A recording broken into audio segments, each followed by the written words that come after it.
My daily life in a TV series. This video is purely for entertainment and does not infringe on copyrights or laws. The rights to the novel and image belong to the original author. We do not claim ownership. Don't like waiting and want to listen to this fanfic in full now? Subscribe to our Patreon, where you'll find the best fanfics. Chapter 676, Bankruptcy version of Adam Medical Center. In the ward, Jack and Peter Weitzman, 35 years old, conjoined at the back, came to the hospital a year ago, hoping to undergo a separation operation, but after considering the risks, they chose to give up. Adam quickly described the patient's condition. Doctors stood around. Chief of Surgery Richard, Dr. Burke, Dr. Shept, and Dr. Sloan, all came. It was Peter who gave up. Jack, the twin, emphasized, "But I think it's definitely okay this time, right, Dr. Weber? Forgive me for wanting to live a little longer,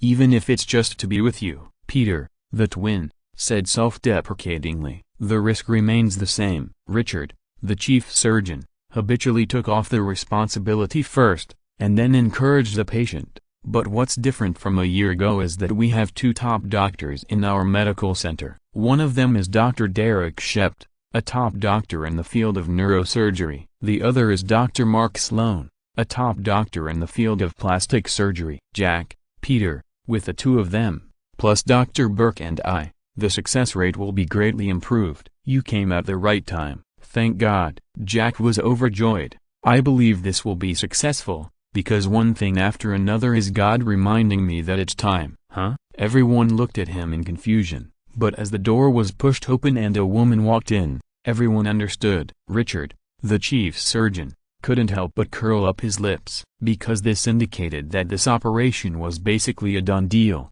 The media likes to report such news the most, and he also likes his surgery to be famous the most. Long live love. "So many doctors, I'll come back later." The woman who pushed the door was stunned, looked around at everyone, and was about to leave awkwardly. "No, Elena, come in." Jack, one of the twins, called out, and then said to everyone, "You want to know why God told me it was now? This is the reason. God gave me my true love, Elena." "Jack, don't." Elena waved her hands awkwardly. "I told him not to do the surgery, especially not for me. That's too crazy." Adam smiled mysteriously. Christina also held back her laughter. The two of them now knew the whole story, especially the bloody part, which was simply too much.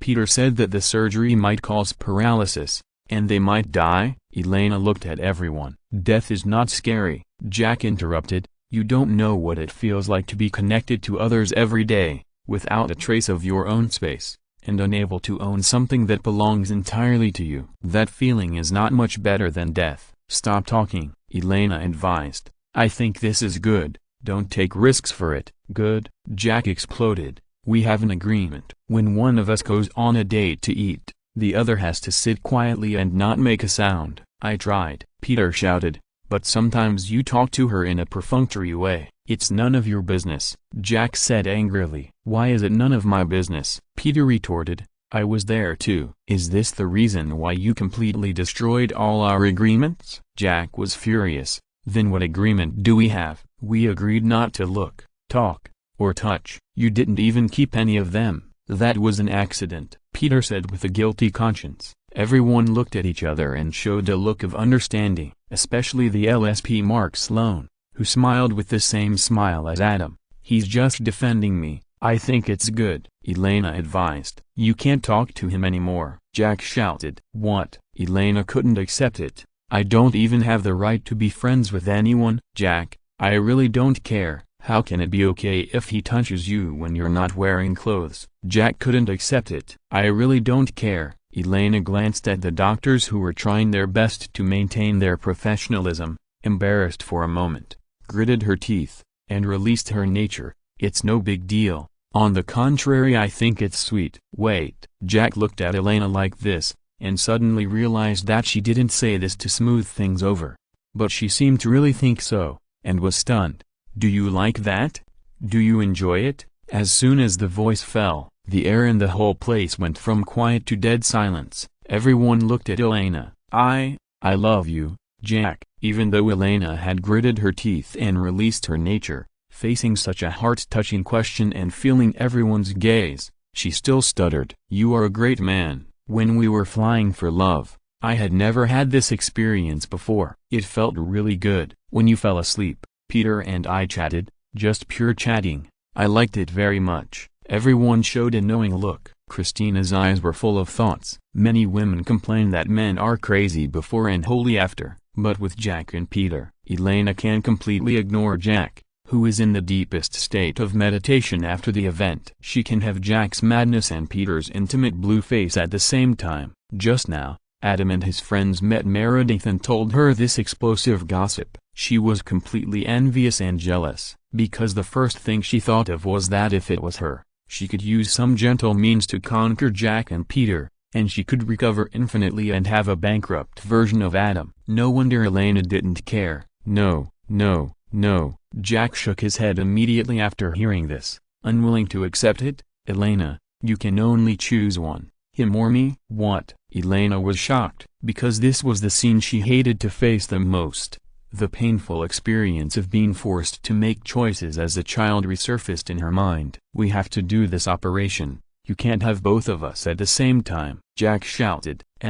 Facing such Elena, Jack just let her choose instead of breaking up directly. "I don't know if it's true love or path dependence." In the past, it was actually difficult for him to find a suitable girlfriend. Suddenly, he met someone who didn't care about them so much, and it was easy to devote himself to them. But he forgot that if he really had the operation and returned to normal, he could have a normal relationship. "Choose one, or me." Facing the hesitant and sad Elena, Jack urged more urgently, "You should say, you, Jack, I choose you." "Sorry, Jack." Elena looked back and forth between the two with her eyes wide open, and said apologetically. Adam shook his head. Obviously, between spirit and body, she chose spirit. Maybe she felt that she had both, because Jack didn't have Peter's confidence, but after the separation, Peter could have the same body as Jack. But Adam didn't think this choice was a good choice. Peter's intimacy before doesn't mean he will be intimacy after. If Adam guessed correctly,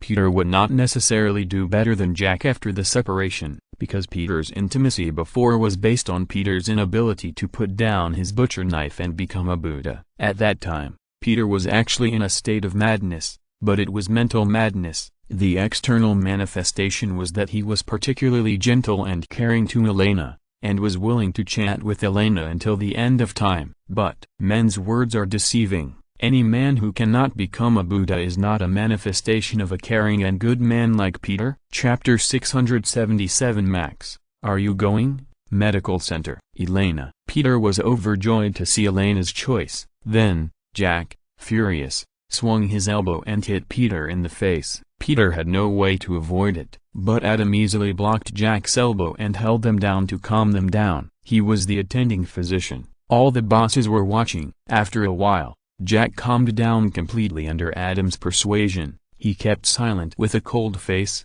and his expression was like the protagonist of the divorce story who shouted 30 years in the East, 30 years in the West. Elena was persuaded to leave. Her presence could easily cause conflicts. Leaving Christina to take care of her, Adam and Richard, the chief of surgery, went to the film viewing room, looked at Jack and Peter's cord films, and began to discuss the surgical plan. "I don't agree to do the operation. The difficulty of the operation lies in separating the nerves." Dr. Shept, as the main force, raised objections. "Their spines are connected from LV4 and below, their blood vessels are complicated, and the risk of surgery is too high. Your patient asked you to do the operation." The chief surgeon Richard immediately looked at him with a sharp gaze. "Derek, why are you backing off? This is unlike you. Unless there is irrefutable evidence that the operation cannot be performed, this operation must be performed." Dr. Shept was helpless. In addition to the fact that this operation is indeed very difficult,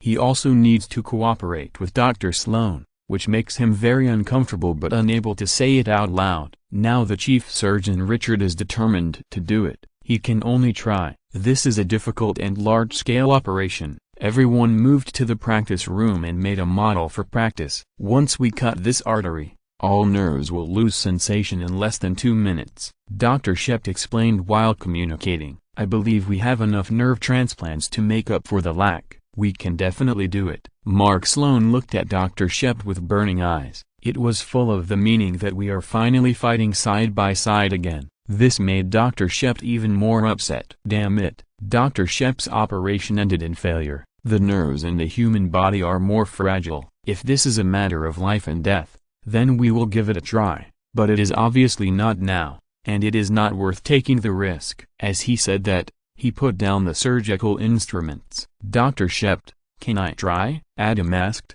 Dr. Shep was startled and looked at Adam with a complicated expression. Yes, Richard, the chief of surgery, was unwilling to give up, but Dr. Shep was an expert in the field of neurosurgery, and even he could not refute the expert's opinion. Now that he saw Adam was willing to try, he naturally supported it very much. First, although Adam was only an intern, he had always had the reputation of a miracle doctor, and his strength was unanimously recognized by everyone. Second, even if Adam couldn't do it, it could stimulate Dr. Shep's sense of glory and make him return to the peak neurosurgeon state of the past, and no longer retreat so inexplicably. You come to guide Adam and let Adam try. Okay. Dr. Shep lowered his eyes and agreed. Adam walked over, smiled apologetically at Dr. Shep, and then asked, Dr. Shep, can you just tell me the whole operation process? I'll write it down first and then simulate it.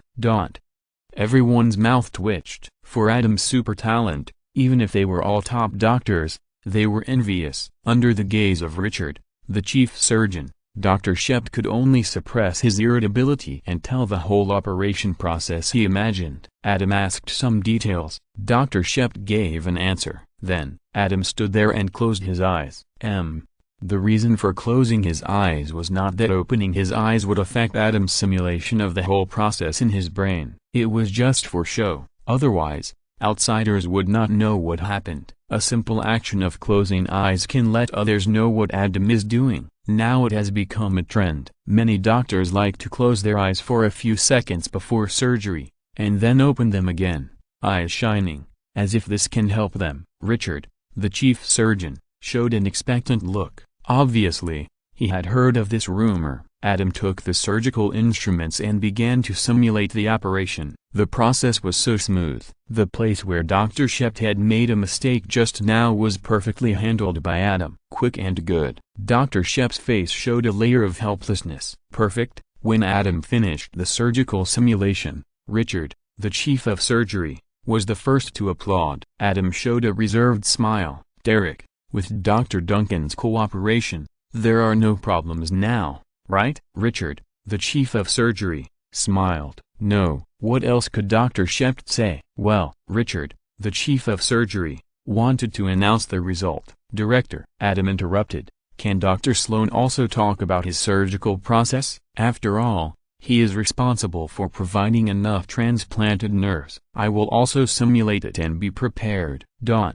Mark Sloan's face suddenly darkened. This is clearly intended to be his substitute at any time. What's more hateful is that he just doesn't have the confidence to compete with Adam and use the skills of the attending famous doctor to teach Adam a lesson. This is too frustrating. He seriously suspected that Adam did it on purpose. I think it's okay. Chief of Surgery Richard glanced at Mark Sloan and said, this is a major operation that requires the cooperation of 22 doctors. Now that we have the talent of Dr. Duncan, we can rehearse it in advance and do our best. Fearing that Mark Sloan would not agree, he emphasized, doctors, these are conjoined twins. They are adult conjoined twins. Separation of conjoined babies is already rare, let alone conjoined adults. You all know the media's reaction and what this will bring to the medical center. As a member of the medical center, you must go all out. Mark Sloan felt the feeling of Dr. Schefter, who was reluctant but unable to stop him when he came here.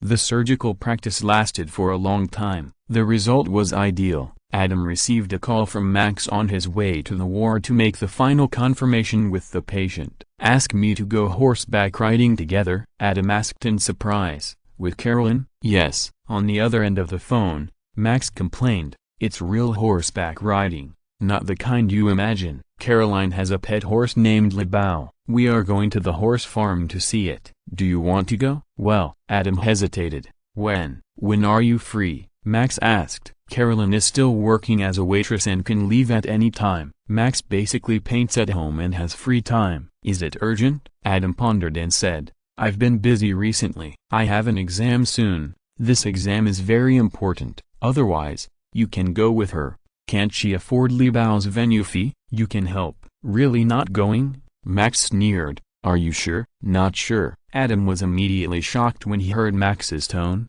Max, you know me. Exams are too easy for me. Speaking of which, we haven't lived a free and easy life with the world as our companion, riding horses and sharing the prosperity of the world. This time, I must make time to go with you. No one can stop me. P.S. Thanks to book friend 1611060524078890 for the reward. Chapter 678, Human Mirror Medical Center. Adam hung up the phone happily, not only because of Max's tone, but also because of Max's motive for doing so. Max could have gone to the horse farm to see Carolyn's pet horse, Liebau, by herself. Why did she invite Adam? Of course, it wasn't that Max was childish and ready to keep her promise. It was that she was afraid that she would meet Carolyn's former friends when she went to the horse farm. If they humiliated Carolyn at that time, Max was afraid that she would not be able to hold her ground. Of course,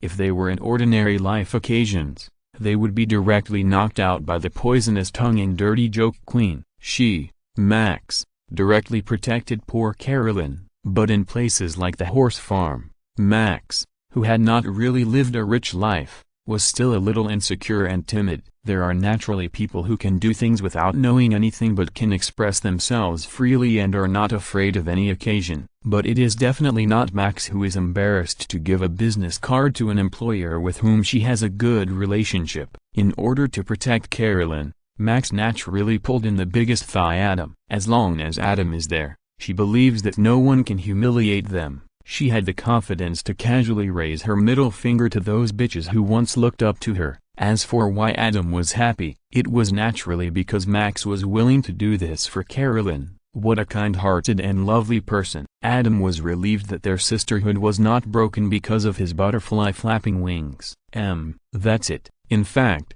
Max was overthinking. There was no need for Adam to go over and cheer her up. As long as Max and Carolyn were combined, they would be invincible. But Adam would not say much. The confidence that this combination would be invincible at the beginning needs to be accumulated over time. It is obviously not at that point now. Adam is looking forward to that day. Operating room. This blood vessel is more fragile than the one on the model.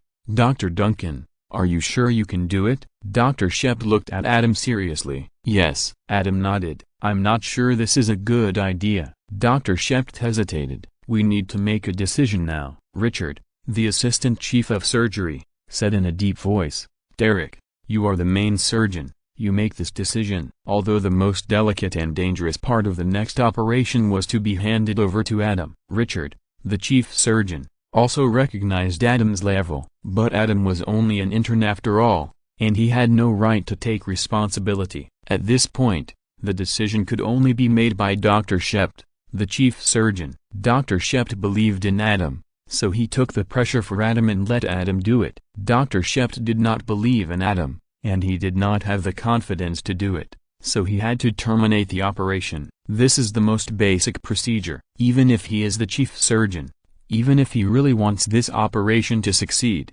he must follow it. Dr. Shep looked at Adam. Adam smiled back. The air in the entire operating room became quiet. Everyone's eyes were on the two of them. Give Dr. Duncan scalpel number 10. Dr. Shep ordered. When Richard, the chief surgeon, heard this, his face covered by the mask smiled like a black lotus under the seat of Wutian, and his eyes were full of smiles. He smiled at the nurse and said, You heard it. Give Dr. Duncan scalpel number 10. We are officially starting. Adam took the scalpel number 10 from the nurse and smiled. Please suction here. Thank you. The nurse responded immediately. The doctors watching in the observation room all leaned forward, staring at the operation below without blinking. Under the watchful eyes of the crowd, Adam closed his eyes for a few seconds, and when he opened them again, he calmly and skillfully swung the knife to perform the operation, which made everyone's eyelids jump. Is it necessary to be so smooth? Wouldn't it be better to be slower and more steady? Adam's heart could bear it, and his hands were also quite steady, but most of the onlookers couldn't bear it. Of course, there were also those who enjoyed watching it. For example, Christina. She stared at Adam's operation and wished she could do it herself. Facts have proved that what Adam said was possible was true. Blood vessels are indeed more fragile than models, but under Adam's operation, like butchering a cow, the operation was successfully completed without any waves or danger. Dr. Shept. Adam retired after his success and looked at Dr. Shept. Is the saphenous vein transplant in place? Dr. Shept nodded to Adam and looked at Mark Sloan. I'm ready. Mark Sloan glanced at Adam. Dr. Bailey. Ready. Chief, anytime. Dr. Shept again presided over the operation, asking other doctors about their areas of responsibility. After everything went smoothly, he took a deep breath. Okay, it's time to remove the clamp. Dr. Bailey, check the neurostimulator. The sensory evoked potential is decreasing. Dr. Bailey left the operating table and reported to the instrument. Increase blood pressure. We need to provide as much blood as possible. Dr. Shept ordered. Twin A's hamstring is trembling. Twin B's gastrocnemius is twitching. Congratulations, ladies and gentlemen. All 4 legs are functioning normally. Dr. Shept made the final announcement. Clap, clap. Everyone applauded. Dr. Shept was also very happy. After all, this was also a very impressive operation in his career. The only flaw was that the most critical part was done by Adam. Well done, Dr. Duncan. Although Dr. Shept was a little regretful, he still pointed out Adam's contribution generously. Everyone was very happy. The operation was over. Adam, the attending physician, was in charge of the final steps. In order to prevent the 2 separated twins from getting angry and damaging their wounds, Adam separated them. Elena, the hot woman, could finally appear beside Peter, the confidant she chose. We can finally be alone together. Elena reached out and held Peter's hand. Yeah. Peter's reaction was flat, and he didn't even look at her. Peter, a shadow suddenly appeared in Elena's heart. It's been a long day. Peter turned his head and explained. Okay, I'll come again tomorrow. You have a good rest. Elena stood up with a forced smile, kissed him rather stiffly, and left with a strong sense of foreboding. Doctor. After Elena left, Peter called Adam. What do you need? Adam looked at him. How is Jack? Peter asked. Can you move me to his side? Don't worry, we won't fight anymore. I'll go ask. Adam didn't agree immediately. Not long after, Adam helped Peter move over. In the ward, after Peter came over, Jack tilted his head slightly, revealing a slightly sarcastic expression. Can't you bear it? Peter said nothing, but stretched out his hand half-raised between them, looking at Jack with expectant eyes. Jack turned his head away from Peter, but his hand had already reached out and held Peter's hand. Adam and several nurses watched the whole scene. Compared to the nurses' moved faces,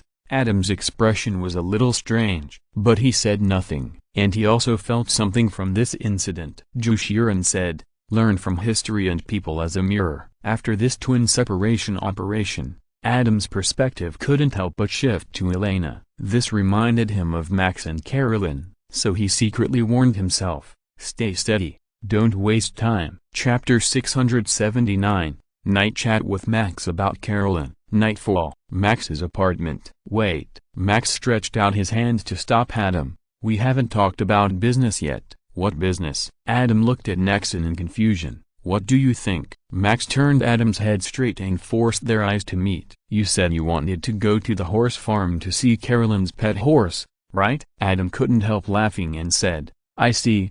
The day after tomorrow. You go first. I'll check the room in the morning and then find you. You're not going with us? Max said worriedly. I heard from Carolyn that those places are membership-based, and ordinary people can't enter. Are you afraid that Carolyn will be humiliated and can't go in? Adam smiled and said, don't worry. It's okay. I promise.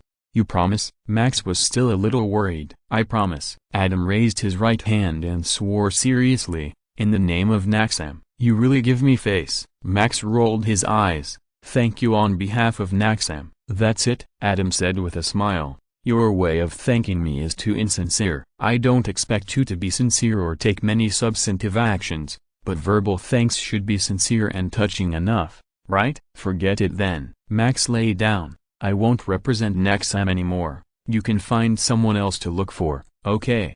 Go to sleep. Adam didn't embarrass Max, who was completely lazy, and smiled. I'll read a book first. Then he got up and went to the study to get a mathematics monograph. Come here, Max called from the bedroom. Adam smiled and took the book and walked in, lying on the bed, letting Max hold him sideways, and started reading. This has become a habit. Originally, Adam didn't want to disturb Max's sleep and was going to read in the living room. But Max didn't want to, and insisted that Adam turn on the light in the bedroom to read. She didn't mind the light on affecting her sleep, because turning on or off the light had no effect on her, who almost always fell asleep because of her sharp tongue, dirty talk and stubbornness. No matter how bright the light was, it could not wake up a person whose soul was floating in another dimension. Even if she became more and more sincere later, and stopped talking to Adam in moderation, and no longer fainted after saying the last and most truthless words as usual,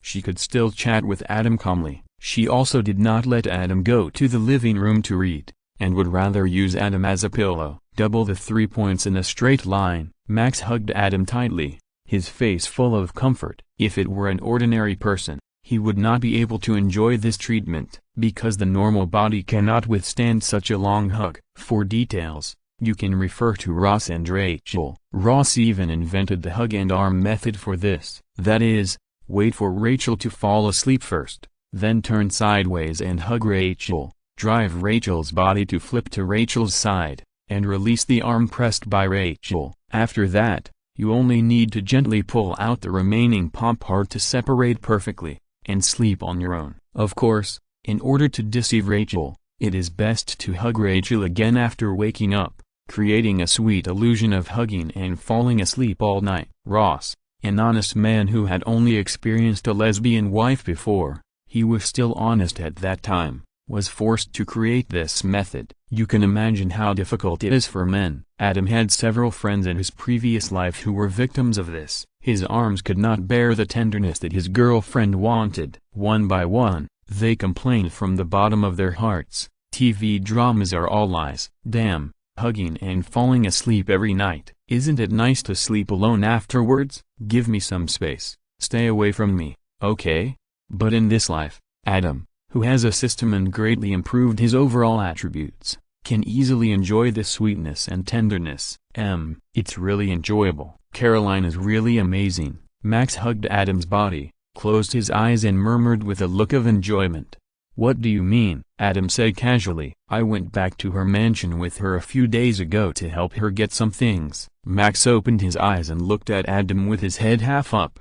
Her mansion is really a mansion. Her closet is bigger than my apartment. What's the point of that? Adam teased. Even if her closet is twice as big, it won't be enough for you to wear. Don't tease me. Max laughed, pushed Adam, and said seriously, let's talk about business. No dirty talk. Okay. Adam shrugged and followed suit. She also has a special rotating shoe rack, named the shoe wheel. Max exclaimed. As soon as you press the remote control, her shoe cabinet starts to rotate, and rows of various shoes keep appearing. It's so exaggerated. I heard that she designed it herself. The structure is very simple. Adam understood it as soon as he heard it, and smiled. If you want, you can have it anytime. And the bathtub. Max showed an unforgettable look. There is even a massage button inside. This is even simpler. Adam smiled. Although Carolyn and I don't live in the same world, we can still find some similarities. Max murmured.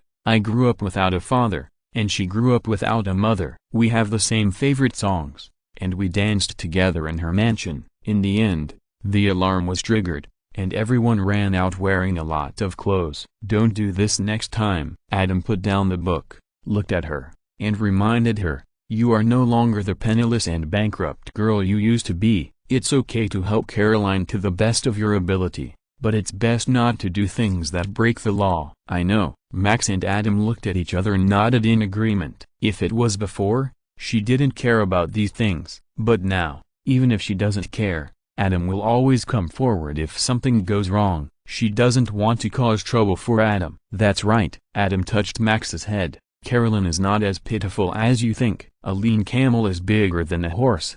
What do you mean? Max asked curiously. Are you saying that Caroline actually has money? I don't know about that. Adam smiled meaningfully, but even a cunning rabbit has 3 burrows, let alone Martin Channing, who almost deceived the whole of New York. He must have a lot of hidden assets that have not been seized. But these can't help Caroline for the time being, because many people will keep a close eye on the financial situation of the Channing family. As long as Caroline takes out income that is not earned from her labor, it will be confiscated immediately and used to pay off debts. Therefore, for at least a few years, Caroline will have a hard time and will be a real bankrupt girl. But even so, her bankruptcy is completely different from your previous bankruptcy. When it comes to the most critical moment, I believe she can also come up with some things to deal with it. She is not as pitiful as you think. If he remembered correctly, Caroline still had a bag of diamonds on hand. They climbed over the wall to get into the mansion a few days ago. In addition to taking those clothes, they probably also took these unregistered broken diamonds. They didn't care about them in the past. They were probably small diamonds used in accessories. Such a bag must be worth a lot of money. These are just diamonds. No one knows whether there are other valuable collections secretly collected. But Adam thinks there must be. Maybe. Max shook his head and said, but she has been a princess for half her life, and suddenly fell into such a life now. I can't imagine such a gap. If it were me, or anyone else, I guess I couldn't accept it. But Caroline not only accepted it quickly, but also was very sunny and didn't have any resentment at all. This mentality is really precious. P.S. Thank you for Yi Huanghun's reward. I have something to do today, so there are only 2 updates. Please forgive me. Chapter 680. Max, get in the car. Max's apartment. Facing Max's whispers, Adam just smiled and said nothing. It was inevitable that Max could appreciate Caroline. Adam didn't say much. Everything should be left to nature. And obviously Max didn't expect Adam to say anything. While whispering, his eyelids were heavy and he had fallen asleep. The day after tomorrow morning. Shall I call Adam again? Max and Caroline were ready to leave, but there was no sign of Adam. Seeing that Caroline was a little disappointed and uneasy, she picked up the phone and was about to call Adam again to urge him. No need. Caroline stopped her and said, Adam is a doctor and is very busy. Don't disturb him. I'm just going to see Li Bao this time. I'm already looking for a house. I'll pick Li Bao up when I find one. It's just that it's hard to find a cheap house with a yard. Li Bao was fostered by Caroline in a special horse farm, with special people to take care of him. His life was so chic, but that was in the past. Now Caroline can no longer afford this kind of private horse customization service. Fortunately, I have paid the service fee for 1 year in one lump sum. Li Bao should not be abused before the expiration, I think. And it is almost time for the annual renewal. Caroline must find a cheap new home for Li Bao before the expiration. Max's apartment is good,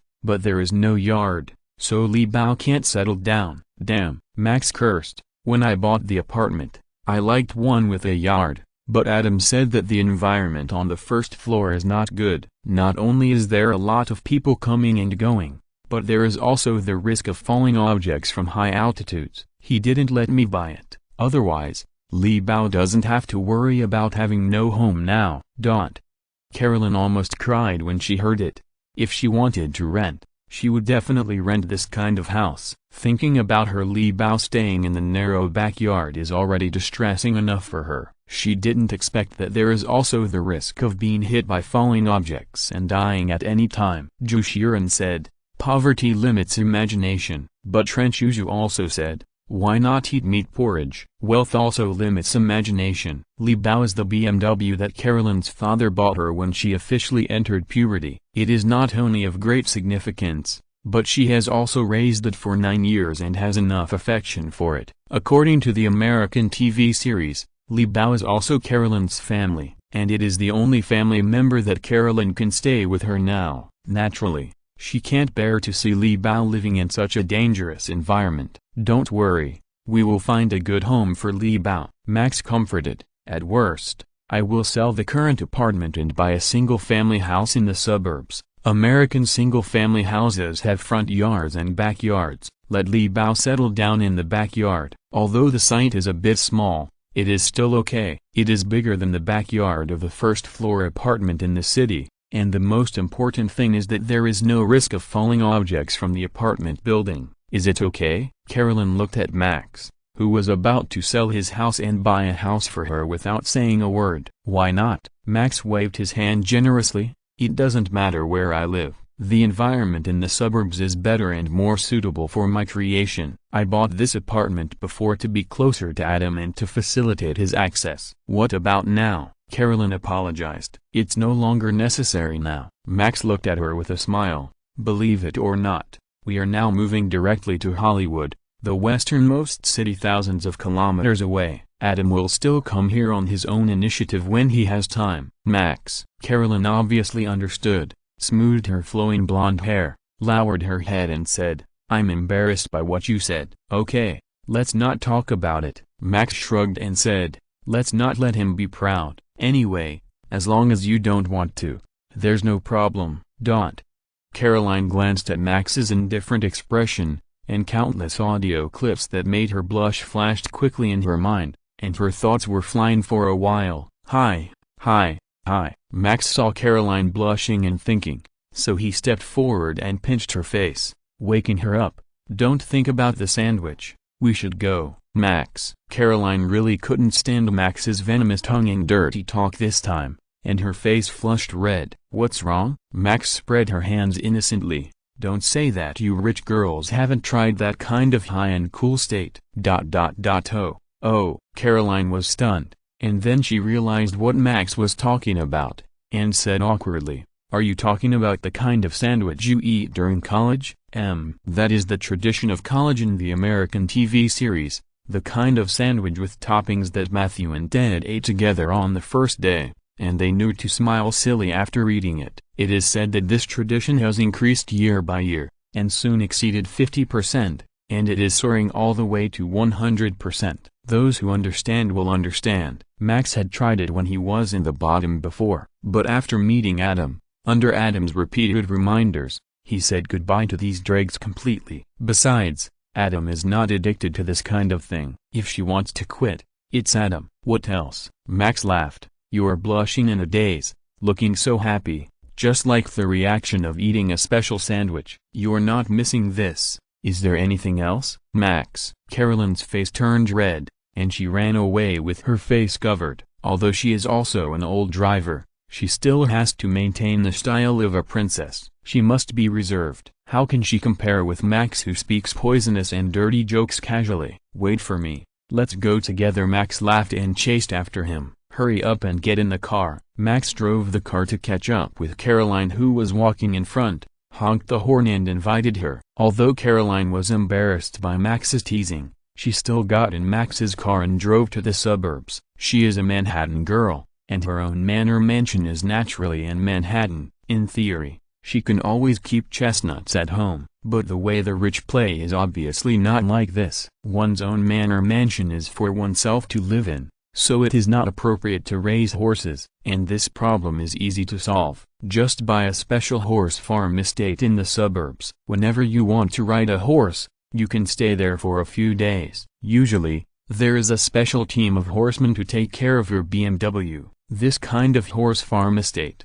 because it is not in the city, can be guaranteed to be large enough for your BMW to gallop and have fun at any time for the same price. And the rich are all playing together. Everyone plays with horses and buys horse farm estates in the suburbs, which can easily form a horse farm town. Then a special horse farm will be established, and various professional personnel will be managed to organize various professional horse riding competitions to enrich the spare time of the rich. It also provides better quality education conditions for those rich second generations. Come here to play all the time. Can you not ride a horse well? If someone else has these conditions, most of them can do it. No other reason. It's just practice. The Channing family naturally has an estate in the horse farm town in the suburbs of New York, but like the mansions in Manhattan, they have been confiscated and auctioned to pay off debts. Carolyn only had time to transfer her private horse raising service from her own horse farm to a public horse farm with slightly worse conditions. That's right, the truly wealthy people would choose a more private service in such a private place, and would hire a special service team to manage their own BMWs. The public horse farms outside actually give the wealthy people with slightly worse conditions an opportunity to participate. There are also levels among the rich. If everyone follows the top standards, there will be fewer people who can participate in this kind of game. If the scale cannot be achieved, there will be much less fun. Just like in the game, if there are no blank players, what sense of accomplishment do the Krypton Gold players have? If you're listening to this novel on a channel other than Fanfic World, it means they downloaded and uploaded it without effort. We cordially invite you to visit our channel, Mundo Fanfic Novelist. There you'll find the original version of this story and you can explore many other novels of various genres. We are waiting for you to immerse yourself in a world of incredible novels. Chapter 681 finally arrived in the suburbs of New York. Horse Farm Town. Max drove, and under Carolyn's guidance, he stepped on the accelerator and sped all the way here. "This is my horse farm estate." Caroline asked Max to drive around a huge estate, and looked inside with nostalgia. "Damn it," Max exclaimed, "I thought your Manhattan estate villa was big enough, but compared to this, it's just a little brother." "You rich people buy such a big place just to raise a horse?" She couldn't see the situation inside at all, because it was too big, but she really felt that this was a very, very large estate, because it took a long time to drive around outside. "The land here is not worth much," Caroline said casually. "One day I will take you to see my island and cruise ship. They are really big and luxurious." "I can't believe it," Max complained. "Compared to you, we are really bumpkins. Even Adam is not," Caroline explained.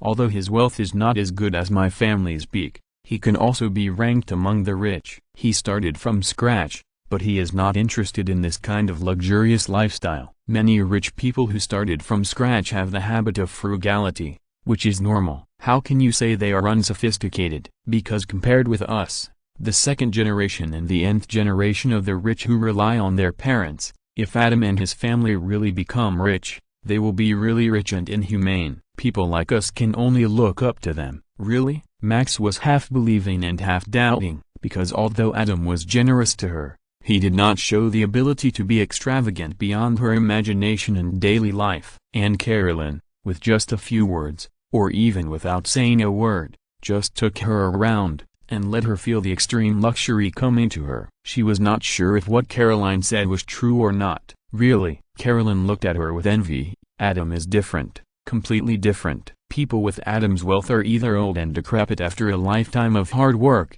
or super rich second generations whose parents have boundless magical powers. Adam, who is in the same class as them, has advantages that both types of people envy: young, handsome and full of vitality." Her girlfriends were very greedy for Adam before, and once urged her to find Adam to play together as a book fan, but Adam declined. The man who could only enter her field of vision by being invited by her because of his fan-idol relationship has quietly grown into a man at the same level as her father. Even if she wanted to date him and negotiate a business worth hundreds of millions with him, it would be very difficult. Her former girlfriends did not even have the qualifications to be rejected, because the total assets of their families added up to only a few $100 million. They can only use millions or tens of millions, and they are not worthy of dating Adam at all. In this situation, who dares to say that Adam is a bumpkin? Let's go see Li Bao. Max saw Carolyn's expression change,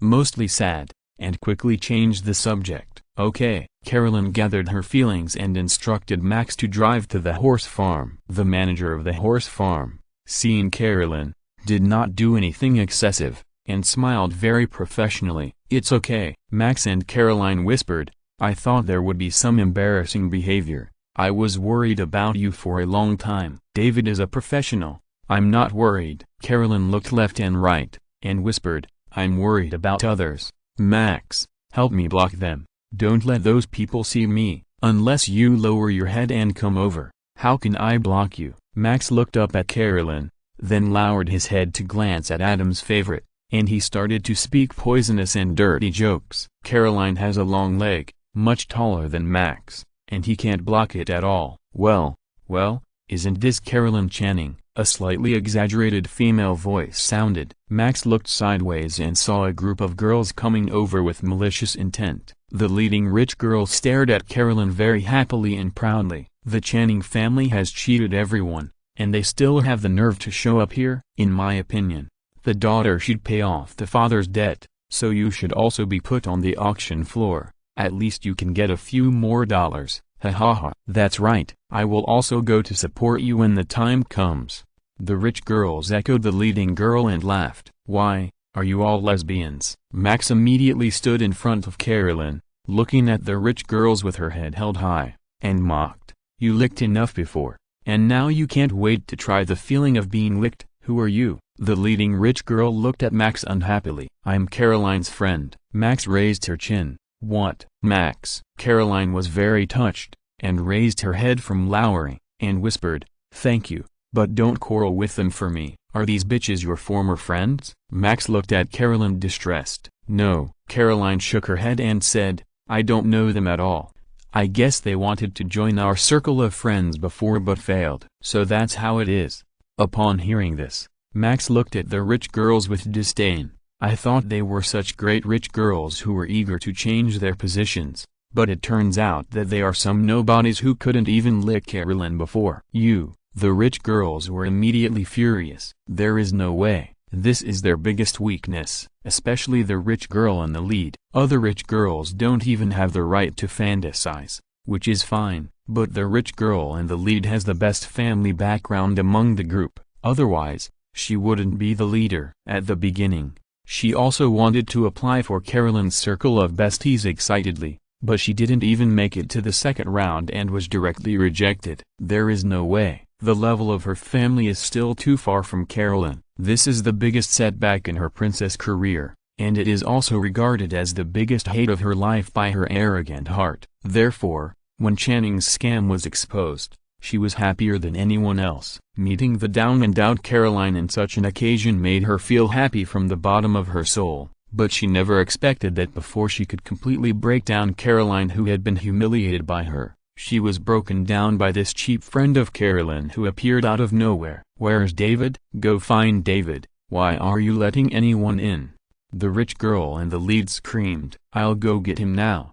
The rich girl with the lowest status immediately trotted to call the manager of the horse farm. David, kick them out. The rich girl in the lead waited for David to arrive, and immediately pointed at Max and Carolyn angrily. Only people with status can enter here. Not just any cat or dog can be let in. Sorry, we'll just take a look at Li Bao and leave right away. Carolyn's face changed. No way.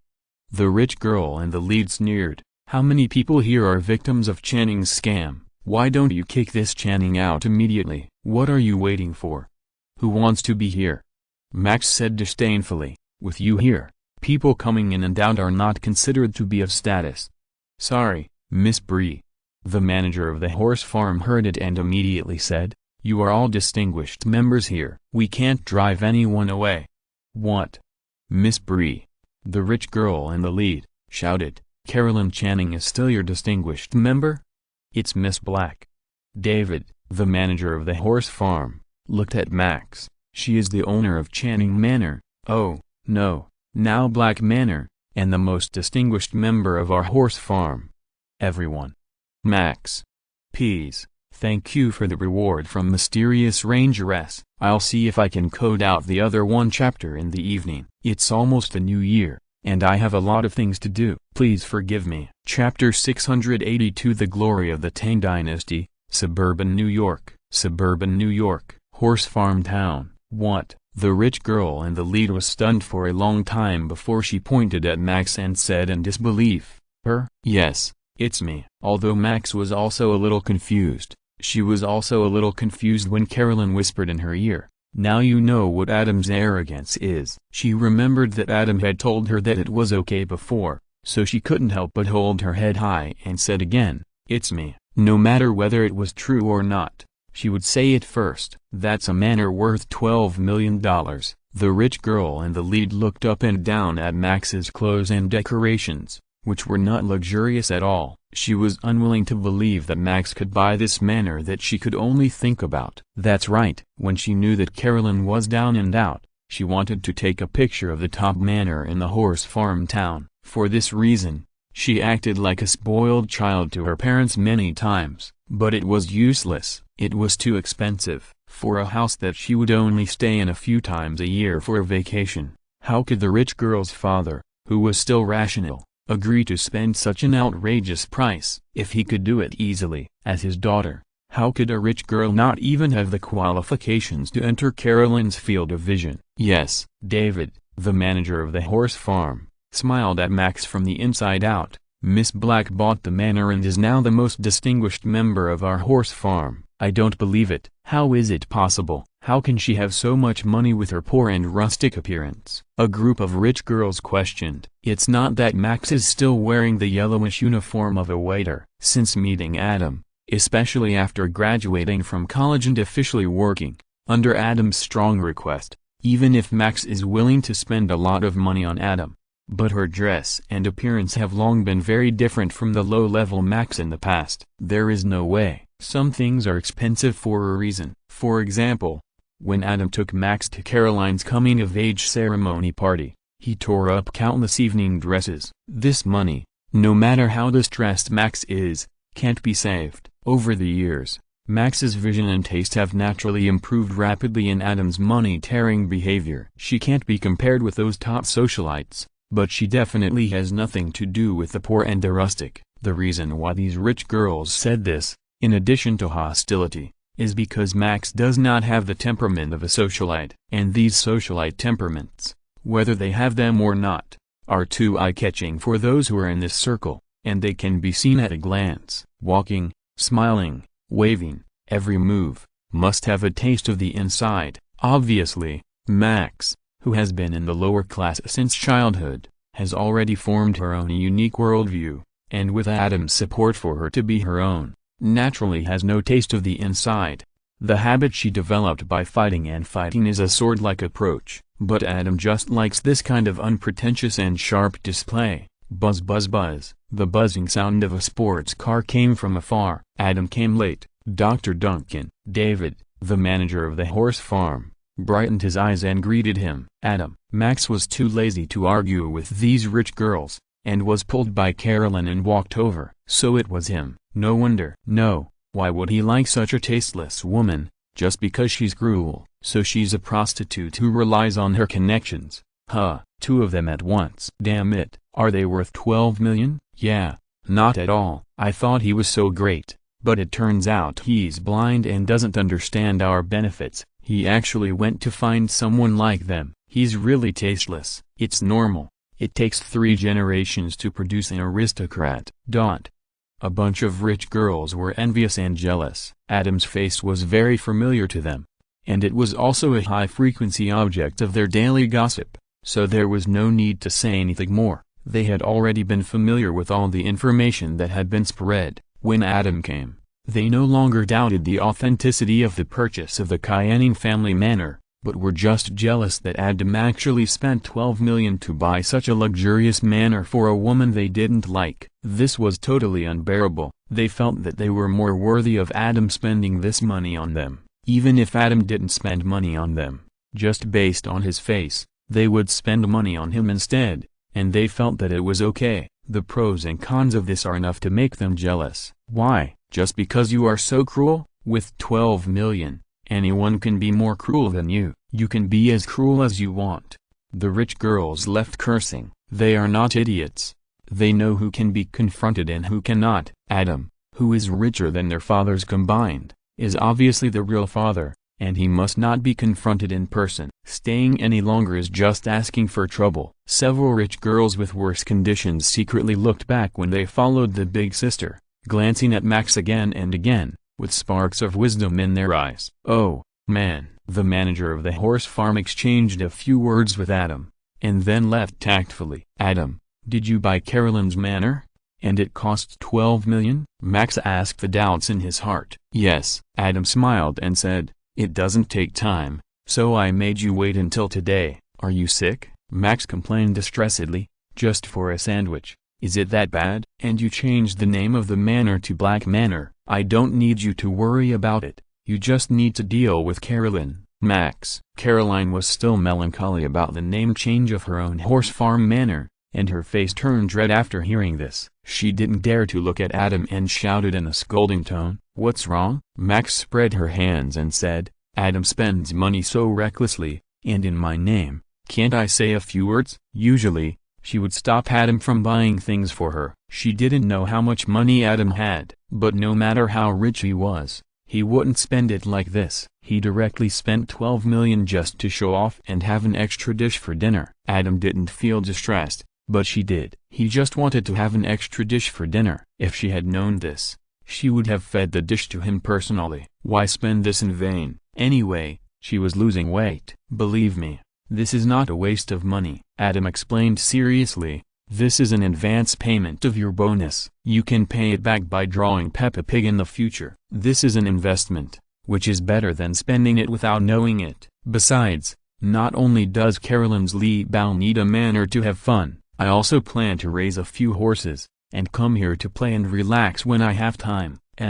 Mainly, Adam thinks that Heather and the female version of Captain America Caroline have manners, so Max should also have a manor, which is reasonable. A manor is a standard for Duncan-style friends. Let me be clear, you are just talking about riding horses to relax in the literal sense, right? Max was no longer distressed when she heard that this was an advance payment of her bonus in the future, and she made a poisonous-tongued dirty joke. Anyway, it was her own money, not Adam's. It not only showed off to Adam, but also gave Liebau home. It's good. I just need to work hard to pay off my debts in the future. Haha. Adam smiled. "Do you know what my favorite era of the East Country is?" "What?" Carolyn looked over curiously. "Da. Tank?" Max, who was too familiar with Adam, was the first to shout out in broken Eastern dialect. Why? The Chinatown culture in the United States made Carolyn know about the Tang dynasty, but she didn't know why Adam suddenly mentioned it. Because it was a free and unrestrained era. Adam said seriously,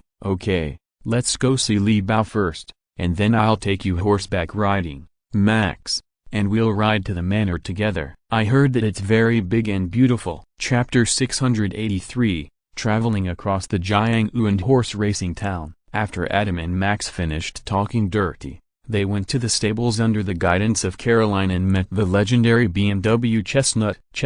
Caroline ran over happily, touching the horse's head, her face full of joy. This former champion horse was quite spiritual. It tilted its head and nudged Caroline, then let Caroline touch it, with a look of enjoyment on its face. "This is Chestnut." Max liked it immediately when she saw it. There was no way. Women like furry things in addition to shiny things. Max was no exception. Before, she accompanied Caroline to climb over the wall and return to the Channing family's mansion. When she came out again, Caroline was wearing casual clothes, while she was covered with fur coats. But this time, she didn't wear sunglasses, took a step without recognizing relatives and walked into the subway, then tilted her head to look at the passers-by who looked at her sideways, and asked proudly, "Are you jealous?" Moreover, Max was willing to adopt those stray cats and dogs. In addition to being a kind-hearted and cute person, the most important reason was that she liked them herself. Otherwise, Adam believed that she would add without hesitation, "It smells so good." The poisonous tongue of the dirty joke is not a joke. "Max, come here." Caroline waved to Max, and couldn't wait to introduce this new good friend to her family. Liebau. "Liebau, this is Max, my best friend." In this difficult time, she gave us, too much warmth. You must remember her. "Hey." Max waved his hand, indicating that it was nothing, but he also looked at Liebau with anticipation and wanted to reach out and touch her. "It's okay, Liebau is very good." Caroline encouraged the closeness of one person and one horse. "Hi, Liebau." Max slowly put his hand on it, and seeing that Liebau did not resist, the smile on his face became brighter. Adam watched with a smile on his face, and did not disturb the warm moment of the three of them. The reason why he was late and did not accompany them throughout the whole process was to let them interact more and enhance their feelings. He was too familiar with Max, with her personality, She would definitely take action when Carolyn was bullied. Moreover, in such a place, Carolyn, who was in such a state of desolation, would definitely be bullied or feel lost and sad. In the environment where she lived before, she was bullied by the same group of people, but was protected by Max. Even though Caroline was sunny, even if she inherited her father's calculating talent, she would probably gradually give her true heart to Max. And Max, who received positive feedback, would definitely value Caroline as a friend more. This is a positive cycle. Isn't the feeling that slowly accumulates and sublimates after repeated interactions together? Hello everyone, that's really good. Let's go choose a horse of our own. After a while, Adam reminded, are you really going to buy it? Max was obviously tempted. We've bought the horse farm and manor, how can we not have a horse? Adam smiled. Carolyn led Li Bao and followed Adam and the others to choose horses. David, the manager of the stable, had been waiting there. He had received a notice from Adam's assistant Ada before that the best horses in the stable were gathered together for Adam and his friends to choose from. Max, pick one. Adam motioned for Max to pick. I want the pure white one. Max fell in love with the white horse at first sight. The stable manager winked, and the staff immediately led the white horse over, allowing Max to get close to her. Max, give her a name. Caroline reminded. Give her a name? Max tilted her head and thought for a while, then looked at Adam. Adam, help me think of a name. How about calling her a mare? Adam smiled playfully. No, Max resolutely rejected this name with obvious connotations. Don't ask her why she knew. As soon as she saw Adam's smile, she knew everything without saying anything, and she could even guess that this name probably had some allusions from the East Country. There was no way. She was too familiar with Adam and knew that Adam liked this tune. She was the queen of poisonous tongue and dirty jokes, which was determined by her living environment since childhood, but she didn't want her beloved horse to have such a funny name. Then you can choose whatever you want. Adam smiled and said, whatever makes you happy. My horse will be called Little Mare anyway. Max rolled his eyes immediately, but didn't care about Adam. After thinking about it seriously, he said, Carolyn's is called Li Bao, so mine should be called Tang Bao.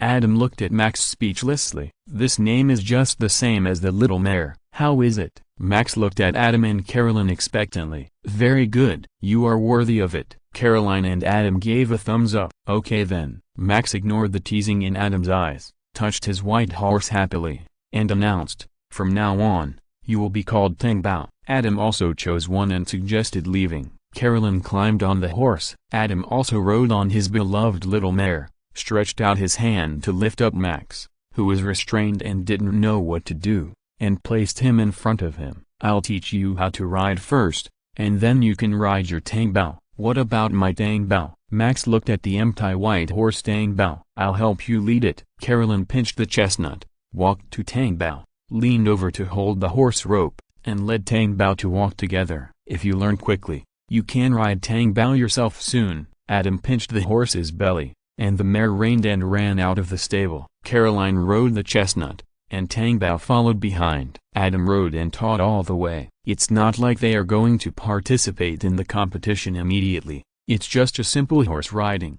How difficult can it be? Max quickly mastered the skills, and then shouted that she wanted to ride her Tang Bao herself. Adam smiled and agreed, let Max down, protected her and got on Tang Bao, then rode the mare, leaning against Tang Bao, and on the other side, Carolyn also rode the chestnut close to her. 3 people and 3 horses, walking slowly together. Soon they arrived at the former Channing Manor, now Black Manor. Wow! Max, riding Tang Bao, entered the manor and saw the endless lawn. He was immediately excited. He followed Adam and the others and kicked the horse's belly. Tang Bao led him to gallop and shouted with joy, be careful. Adam, riding a mare, followed immediately, ready to rescue at any time. If he fell down at this speed, it would be terrible. Black Manor was surrounded by trees, which could completely block the view of outsiders. The 3 of them indulged in running freely on the vast lawn around the manor,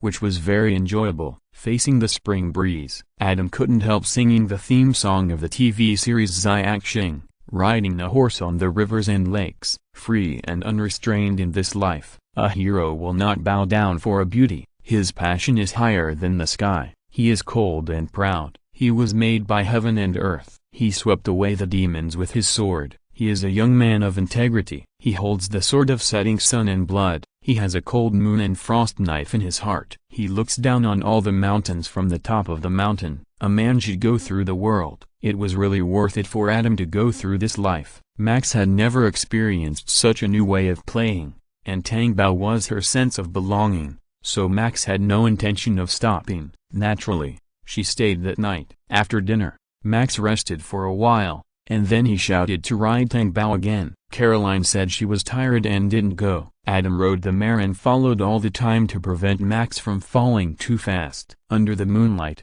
the lights installed in various places in the manor lit up dimly, reflecting the moonlight. The shadowy shadows of the trees around gave the manor a hazy beauty, which did not affect the riding at all. Caroline walked and looked in the manor mansion that used to be her own, listening to the faint song of the east country wind coming from the wind outside, feeling the heroic momentum inside, and the whole person was fascinated. Chapter 684, Independence Under the Moon. Horse Farm Town, Black Manor. The moon is at the middle of the sky. Do you want me to bring Caroline? Max said lazily. No need. Adam paused and shook his head to refuse. Are you sure? Max looked up at him. I'm sure. Adam smiled and said, at this moment, let's just enjoy the moon. You said so. Don't say I didn't give you a chance. A smile appeared on Max's lips. Adam kept an eye on Max and noticed this arc, and sighed in his heart. Sure enough, don't think Max is the queen of venomous tongue and dirty jokes, and she always wants to do all kinds of amazing things. But in fact, she is not as open as she says. Adam watched the American TV series Two Broke Girls in his previous life, but he didn't watch it over and over like the American TV series The Big Bang Theory, nor did he watch it a few times like the American TV series How I Met Your Mother. It's not even as good as Friends, which he basically watched to the end. Adam only watched the first 2 seasons of Two Broke Girls and didn't watch it again, because the plot is coherent and close to life. It is far less than those 3 classic sitcoms, and it feels a bit like a joke for the sake of jokes. But even so, Adam still remembers the scene where Max and Caroline had a conflict over their boyfriend at the beginning of Two Broke Girls, when Max kindly brought Caroline, who was homeless and could only sleep on the subway with a stun gun in her hand, back to the apartment. He asked her to stay first and wait for Max to come back from her part-time job as a nanny at the home of socialite Pidge,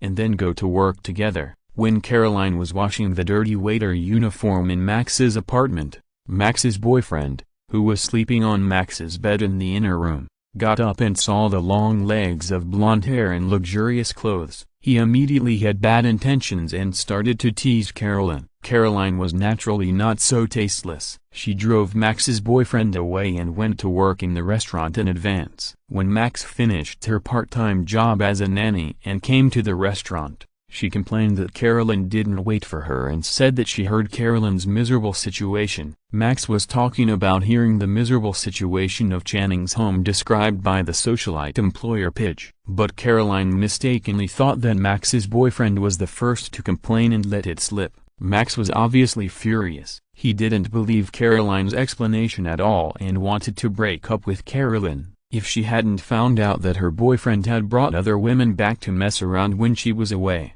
and realized that Caroline didn't lie to her. This legendary relationship between the two broke girls would have died. Adam does have some bold ideas, but he cares more about Max's feelings. He doesn't want Max to be unhappy. Of course, if the time comes and Max insists on forcing Adam to fulfill the bet, that would be another matter. In short, Adam is very traditional and still cares about ancient etiquette. Refusing and declining 3 times is a basic operation. Okay, put me down, Max said with a smile on his face. Let's not do that. Adam shook his head and smiled. I was just about to tell you about this. When you live in the manor in the future, you have to pay attention to some things. As he said that, he told Max about the precautions such as kudzu rash. Max shuddered when he heard about the symptoms and causes of kudzu rash. He looked at the grass around him and said uncomfortably, is it so exaggerated? Even a famous doctor like Dr. Montgomery got infected if he wasn't careful. Adam laughed.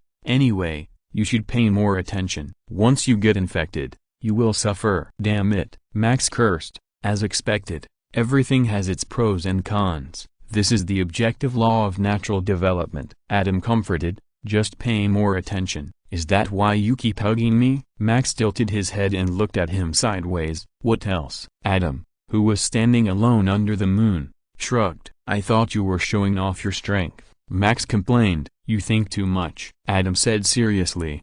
I just want to protect you from pain and make you happy. Okay. Max accepted the explanation with a smile, and then said, will Caroline continue to work as a waitress next? What did she say? Adam laughed. Of course she doesn't want to be a waitress anymore. Max shrugged and said, if life wasn't a constraint, who would want to be a waitress, especially with Caroline's background? Yeah. Adam nodded and pondered. She has been working there for a while and has gone through what she should have. Now what's happened? There's actually no need for her to be a waitress anymore. Are you saying she can end it now? Max was shocked and was very happy for Caroline. In my opinion, it would be best if she works for another year or so, or even 3 to 5 years. Adam said with a smile, let everyone see her misery, release their hatred, and then forget about her. But it's up to you. If you really don't want her to be like this, let her work with you. You focus on the content, and she will be responsible for operations and administration. Together,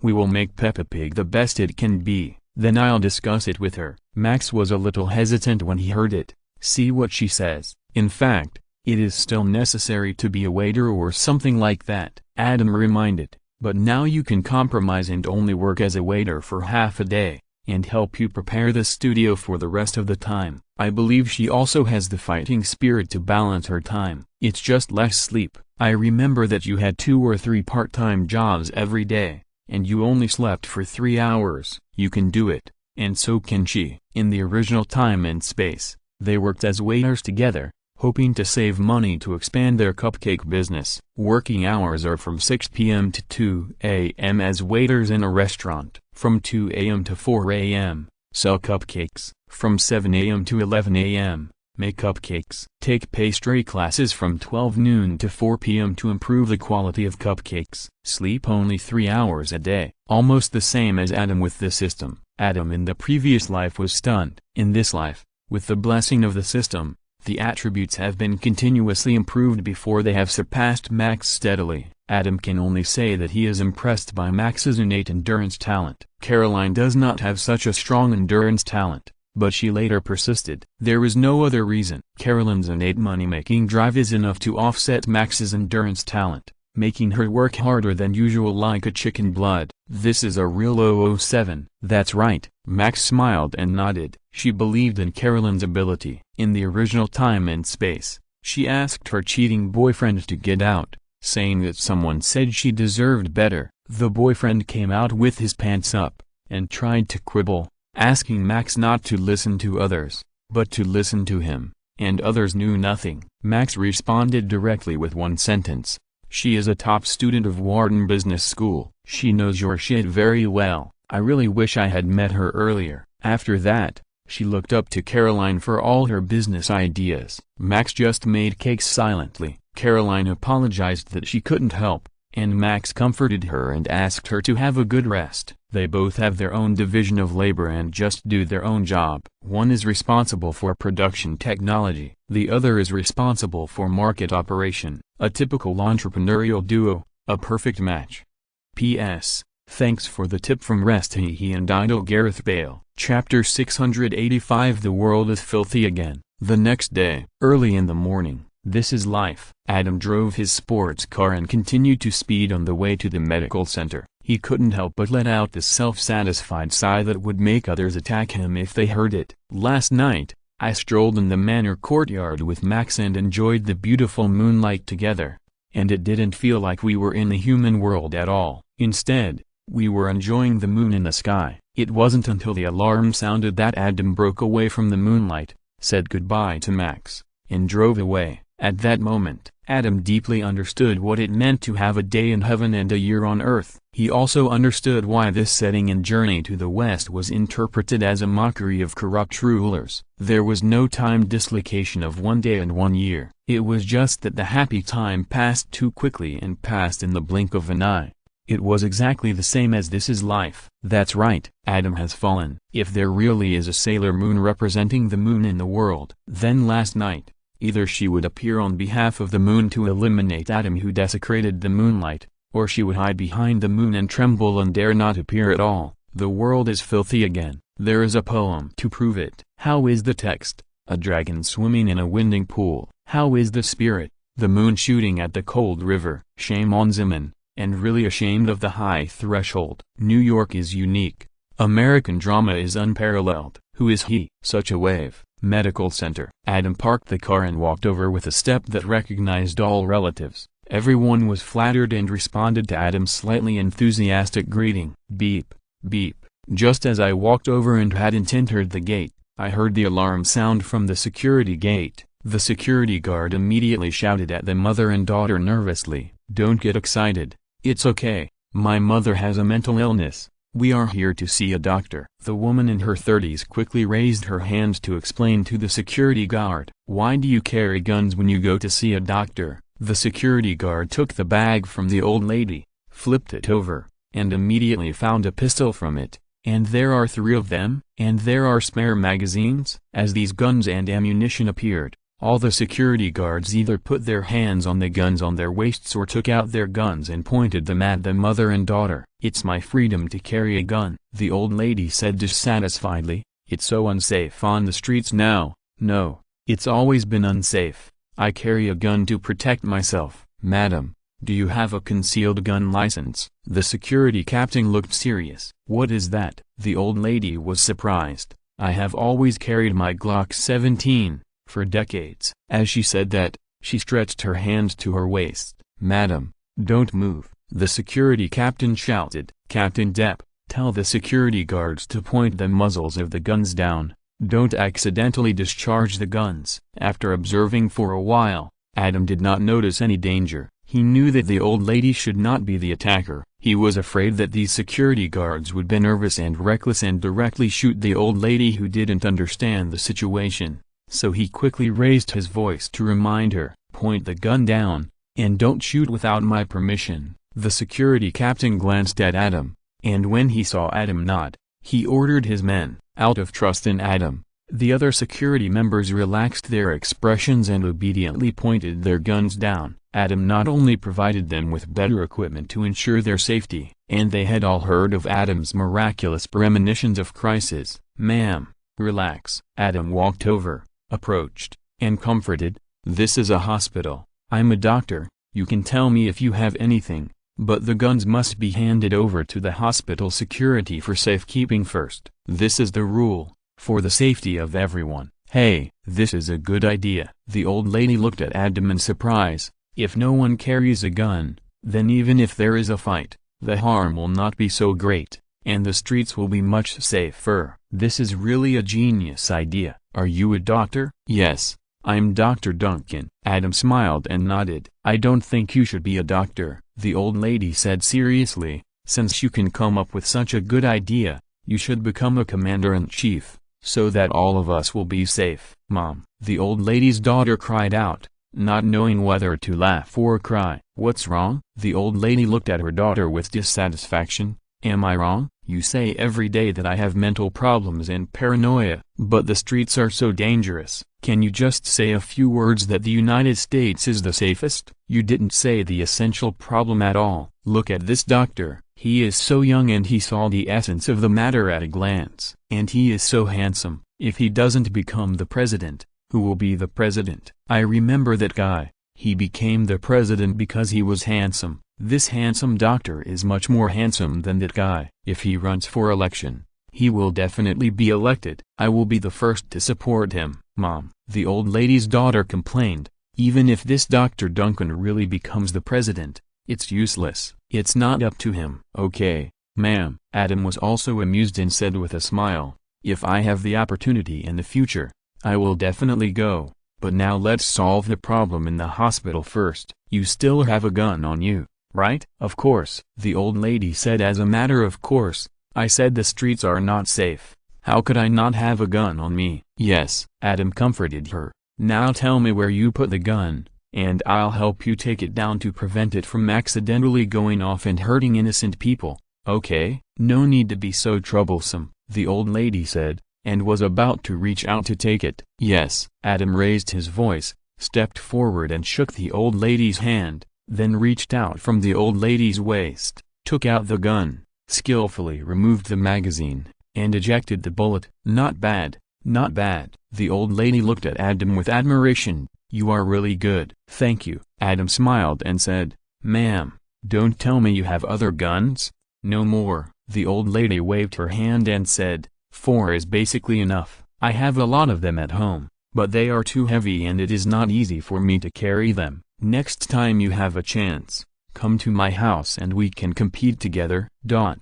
Everyone was speechless. 4 is basically enough? The magazine capacity of Glock 17 is 17 plus 1 rounds. 4 guns mean 72 rounds. There are still many fully loaded magazines in the old lady's big bag. In total, there are nearly 150 rounds of bullets, which can fight a small war. Are you a superhero, always ready to take down a criminal group alone? Adam handed the gun to the security personnel, and then took the old lady and her daughter to the clinic. The security inspection device he donated really played a big role. Last time, an old lady also came in with a gun, which scared some medical staff. If this superhero old lady is discovered after entering this time, it will be a lot of fun. Do you have a medical record? Adam asked. Yes. The old lady's daughter immediately took out the medical record and handed it to Adam. I'm not sick, the old lady said dissatisfiedly. They all say that I have paranoid psychosis and high delusion. They are all stupid because of reading. In fact,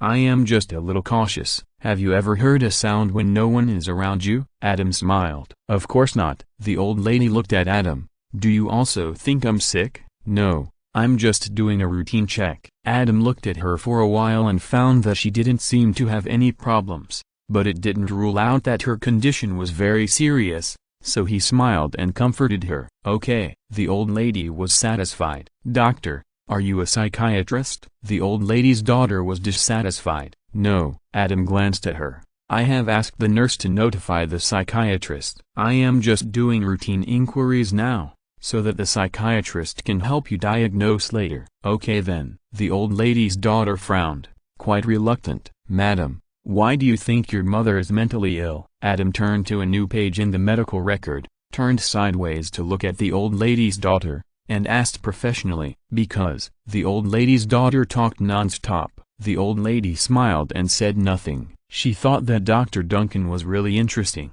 only he saw that maybe it wasn't her problem at all, but her daughter's problem. She liked this idea. Adam thought that the old lady might have a problem, but the old lady's daughter must have problems. Otherwise why would she be so foolish to believe that everything in the American TV world was really peaceful and that she didn't need to protect herself? He wanted to know whether the old lady's daughter was really stupid or crazy. This was an interesting medical experiment, wasn't it? Chapter 686. Adam with money power reappears. Medical center. Morning. Adam calmed the old lady and her daughter, handed them over to the psychiatrist, and left. After all, he was not a professional psychiatrist. He could not give a legally binding appraisal result on whether the old lady and her daughter had mental illness. Near noon, just as Adam was seeing a patient in the emergency room, the nurse ran over in a hurry. Dr. Duncan, go to operating room number 2. Wanda,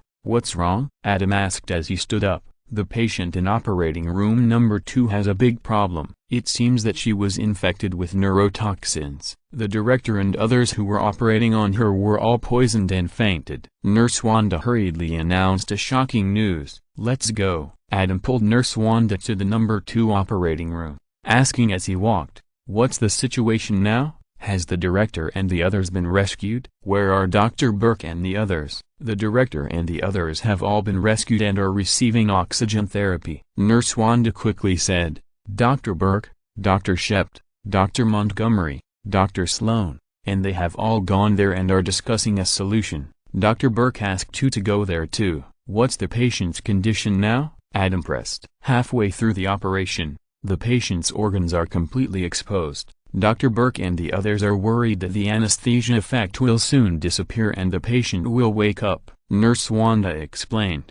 Dr. O'Malley and Olivia, who had contact with the patient's blood before, all fell ill. This unknown neurological virus is highly contagious. I know. Adam looked solemn. After knowing the information he needed, he put down Nurse Wanda and went at full speed. Dr. Duncan, where are you going? Operating room 2 is over here, Nurse Wanda exclaimed in surprise. I'll go get the equipment. Adam's voice came from afar. Operating room 2, where's Adam? Dr. Burke frowned when he saw Nurse Wanda coming alone. In this situation, enough excellent doctors are needed to deal with it together. Therefore, he asked Nurse Wanda to inform Adam as soon as possible. He definitely doesn't want to. Mark Sloan stood there with his hands folded, and said with a smile, I have said that we have no idea what sequelae this unknown neurotoxin will cause. To be on the safe side, we should all stay outside and wait for support. Dr. Duncan obviously made the same choice as me,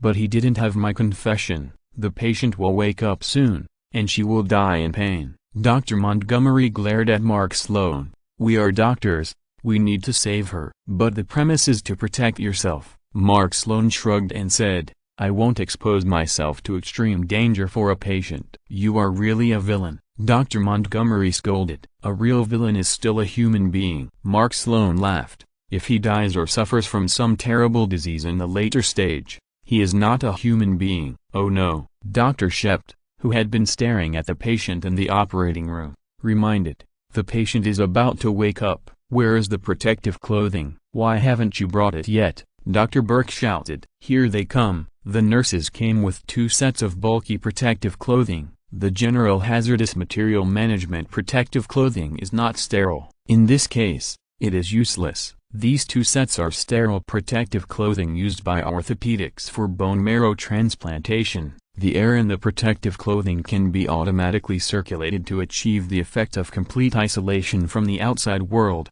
thereby protecting against unknown neural viruses. Damn, it's so troublesome to put it on. It takes at least 1 minute to complete it. Dr. Burke and Dr. Shept put on the bulky protective clothing without hesitation, ready to go in to rescue the patient. But this kind of surgical protective clothing, like those space suits, cannot be put on without assistance and enough time. She doesn't have a minute left. Dr. Montgomery stared at the patient who began to tremble and resisted intubation, covered his nostrils with a mask, and rushed in. Addison. Mark Sloan was startled and reached out to grab Dr. Montgomery to stop her from going in. As he said, this neurological virus is unknown, and no one knows what the sequelae will be. Once such a ferocious neurological virus really has sequelae, the sequelae will most likely be very terrible. Even if he only loves himself, he feels that he truly loves Dr. Montgomery, and naturally does not want Dr. Montgomery to sacrifice so much. Unfortunately, Dr. Montgomery was much more decisive than he thought, and rushed into the operating room without him even touching her. Come out. She's awake. I need to re-anesthetize her now. Dr. Montgomery was in a mess. Damn it. I can't find the medical record. I don't know her weight. I can't give her anesthesia. Anesthesia requires professional anesthesiologists to determine the dosage based on factors such as gender and weight. But in critical moments, doctors who are not specialized in anesthesia can also give an approximate dosage of anesthesia based on gender and weight. She's about 60 kilograms. Mark reminded. Dr. Montgomery had no other choice at this time, and immediately anesthetized the patient according to the 60 kilograms estimate. Okay, you can. After injecting the anesthetic and putting the patient back into anesthesia, Dr. Montgomery had been infected with a neurological virus and staggered towards the exit. Hurry up. Although Mark was worried, he still stood far away from the door, unwilling to rush in to help. Just when Dr. Montgomery fainted at the door of the operating room, a figure caught her steadily. Adam? Dr. Montgomery's eyes were blurred. Don't worry, I'll take care of this. Adam, wearing a cool protective suit, carried Dr. Montgomery out of the operating room, handed her to Nurse Wanda, and then walked into the operating room under Mark's tangled and ugly eyes. "Dr. Burke, the battery of your orthopedic protective suit can only last for 30 minutes, and it can't complete this operation." Adam walked to the operating table, while checking the patient's condition, and said to Dr. Burke and Dr. Shept, who were already wearing protective clothing outside, "Let me do the operation. One of you comes in to assist for 30 minutes, and then leave immediately." "Okay." Dr. Burke took a look at Adam's cool protective suit, which was obviously specially customized, full of science fiction, and exuding the breath of money power. Without saying much, he agreed. "This operation cannot be completed in half an hour. In fact, half an hour is not enough to simply treat the patient and send him to the isolation ward, so that they have time to get better equipment for the operation. They are prepared to take risks and do their best out of medical ethics." But now Adam is like this, obviously well prepared. Naturally, they will not take unnecessary risks again. Adam's medical skills have long been recognized by everyone. Although they don't want to admit it, deep down in their hearts, they know that they may have more experience than Adam in some uncommon operations. But as long as Adam has done it once, or even just listened to them describe the operation in detail, Adam can do the operation perfectly. This is a talent that makes people have to be convinced. In this case, Adam gave orders and asked them to cooperate directly, and they had no objection deep in their hearts. "I'll go first," Dr. Burke agreed and said to Dr. Shept, who was dressed, "You get ready." "Okay." Dr. Shept nodded. Mark Sloan looked at the scene and felt inexplicably upset. "We agreed to be serious villains and hypocrites together. Why are you so showy?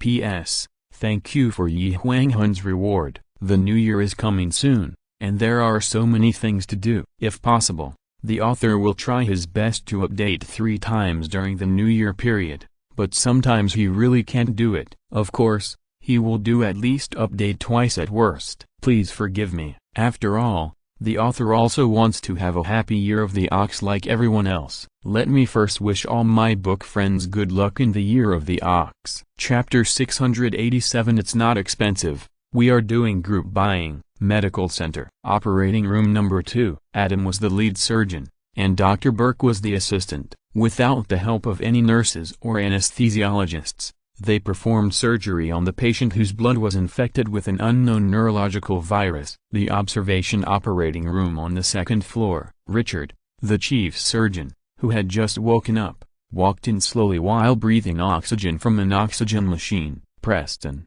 "Adam, how are you?" Richard, the chief surgeon, stared at Adam and the others, and reminded them, "The isolation operating room is being prepared, and the protective suits have been sent to the warehouse. If you can't complete the operation, wrap up the patient, stabilize her, and then send her to the isolation operating room." "Dr. Duncan?" Dr. Burke looked at Adam. This time, he was just an assistant, and he didn't know how long Adam's cool protective suit would last. "Director, we can complete the operation." Adam smiled and said, "After that, before the battery of Dr. Burke's protective suit runs out, let him go out and replace him with someone to assist me." "Are you sure?" Richard, the chief of surgery, said worriedly. "This operation is much more complicated than expected. Various problems may be encountered during the process. It will not be done in 1 or 2 hours. How long can your suit last?" "I'm sure," Adam explained while performing the operation. "My protective suit is designed according to the standards of space suits. It is also combined with my personal physical and professional characteristics, and targeted changes have been made to maximize my own use. For example, the 2 oxygen tanks in the backpack of the life support system of a general space suit can only provide 6.5 to 8 hours of oxygen, but that is designed after comprehensive consideration of the launch weight of the spacecraft, the duration of the space mission, and the weight of the astronaut's freewear. My protective suit does not need to go to the sky, and I am also a little strong, so when this protective suit was customized, it was designed according to the maximum life support system. The oxygen tanks in the backpack are all enlarged and doubled. Theoretically, it can provide 72 hours of oxygen. The drink bags and fruit bars inside can easily provide 72 hours of energy supply. Therefore, as long as the operation does not last 72 hours, I can do it. Everyone was silent after hearing Adam's explanation. For a while, Richard, the chief surgeon, took several deep breaths of oxygen and said faintly, "Dr. Duncan, if I remember correctly, the spacesuit itself is at least 120 kilograms. This is Earth, and we can't reach a microgravity environment. This is more than 120 kilograms. Not to mention that you have doubled it. Are you sure you can wear such a heavy protective suit for so long?" "Director, it's not as exaggerated as you think." Adam smiled while performing the operation.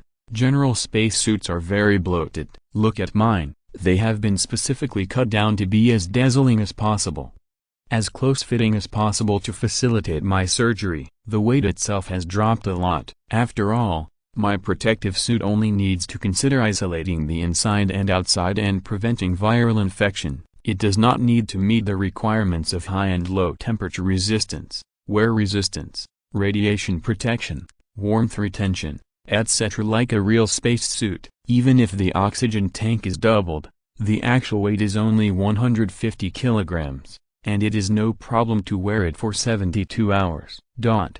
The observation room on the second floor was now full of doctors who had heard the news and rushed to observe. After hearing this, the whole place fell into silence again, looking at each other, not knowing what to say. It's not that they are uneducated, it's just that they have no place to vent their old complaints. Just 150 kilograms, and 72 hours is no problem? Is this still the physical strength of a normal person? Everyone immediately thought of Adam's legendary physical strength. Suddenly, men were silent and women were in tears. The male doctor silently expressed envy and jealousy. The female doctor said with tears in her eyes that even if they didn't have this face, wealth and talent, they could do it. Many people looked at Christina. It turned out that the previous supergiant tumor surgery was really Adam, who held up a mountain alone and easily resisted for more than 10 hours. And you are just taking advantage of the situation, purely pretending. Christina's face remained unchanged, staring calmly at the surgery below, not caring about the strange looks of the crowd. "I'm not embarrassed. It's you who are embarrassed. Dr. Duncan, your protective suit is very expensive, right?" A young doctor couldn't help but speak. "Not bad." Adam smiled. "The main reason is that the customization fee is a bit expensive. A spacesuit must cost several $1,000,000, right?" the young doctor asked. "Haha." Adam smiled and did not deny it. The other doctors could not help but look at the young doctor, who was asking questions with strange eyes. "Do you really not know? Several million is an astronomical figure for ordinary people, even ordinary doctors. But for billionaires, it is just the price of a toy. What's the big deal? And are you deliberately saying this to hit our fragile hearts?" "That's it." The young doctor did not feel the rolling eyes of his colleagues at all, and muttered, "That's not bad. The main reason is that the customization fee is expensive. That means this set will probably cost tens of millions of dollars. Just for an emergency that may occur at any time, to make such a set." Adam did not respond, smiled and continued to perform the operation. He really couldn't continue, because the custom design did cost several $1,000,000, and he didn't just buy this set. The compact surgical protective suit for Duncan is available. But will Adam give up the ordinary space protective suit? He doesn't need these millions, so he naturally bought a spare one. This is a dangerous world mixed with American TV series and movies. God knows when it will be needed. And it's not just Adam who needs it. Juno, as a doctor, and Karen, as a nurse, have both worked in the hospital for a long time. What if there is no suitable protective suit in case of a virus crisis like today's exposure and infection? And Adam believes that this kind of thing will never happen. Therefore, when ordering before, Adam directly bought it in a group and helped Juno and Karen to order compact surgical protective suits specifically for them. This whole set cost $20 million US, but it is obvious that all this money is spent very worthwhile, even if it is not used at all in normal times. At this critical moment, it completely saves Adam from exposing himself to the infection of unknown neural viruses, and he can continue to treat diseases, save lives and increase his life.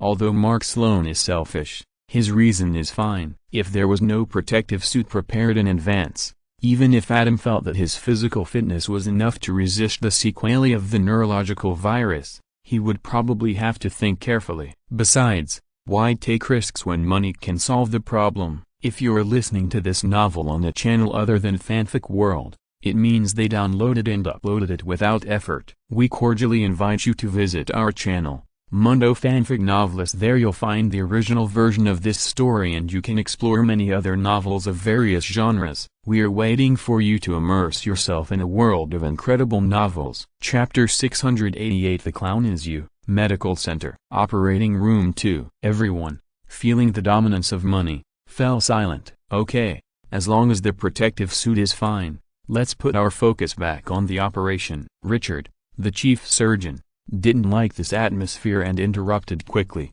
After all, we are doctors, not astronauts. Everyone nodded, but in their hearts, they complained, astronauts may not be able to afford such private customization. Richard, the chief surgeon, also saw what everyone was thinking, because he also wanted to complain. However, everyone's attention was still put back on the operation. They dared not and were unwilling to bring up this topic that exuded an endless Versailles atmosphere. Dr. Burke, you have been in for 28 minutes. Get ready to go out. During the operation, Adam stopped in advance at a critical point and reminded Dr. Burke, who was in the state and didn't know the time had passed. So fast? Dr. Burke was surprised. Yes, Adam nodded.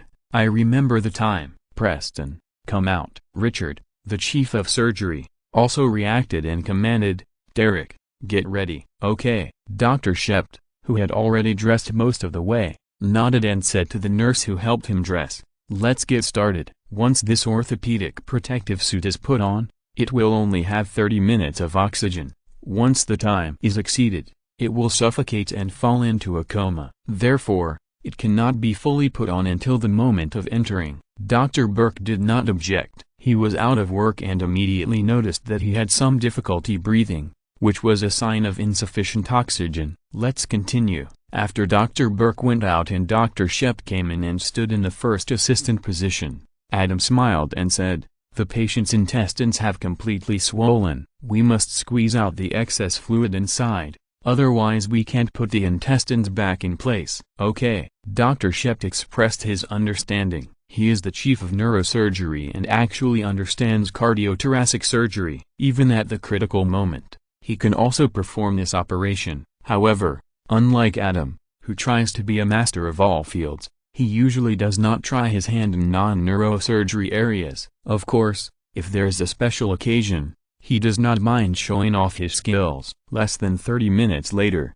Adam reminded Dr. Shept to go out and replaced him with Dr. Burke, who had changed the battery. In this way, Adam performed the operation, and Dr. Burke and Dr. Shept took turns to assist. It lasted for 8 hours before the operation was completely completed. Well done, Richard, the chief of surgery, applauded. Other doctors also echoed. The operation was over. Christina and the others came up to him immediately. Damn it, Adam, when did you make this equipment? Several people surrounded the sterilized protective suit, touching it and trying to move it, exclaiming in surprise. I ordered it on my first day as an intern. Adam smiled and said, but at that time, I didn't think of renting a special office in the hospital, so I kept it in the apartment. Now that I have an office, it's more convenient to put it directly in the office. How much did you pay for it? Christina asked. She also felt the benefits of this protective suit, and she didn't need such an exaggerated 72 hours.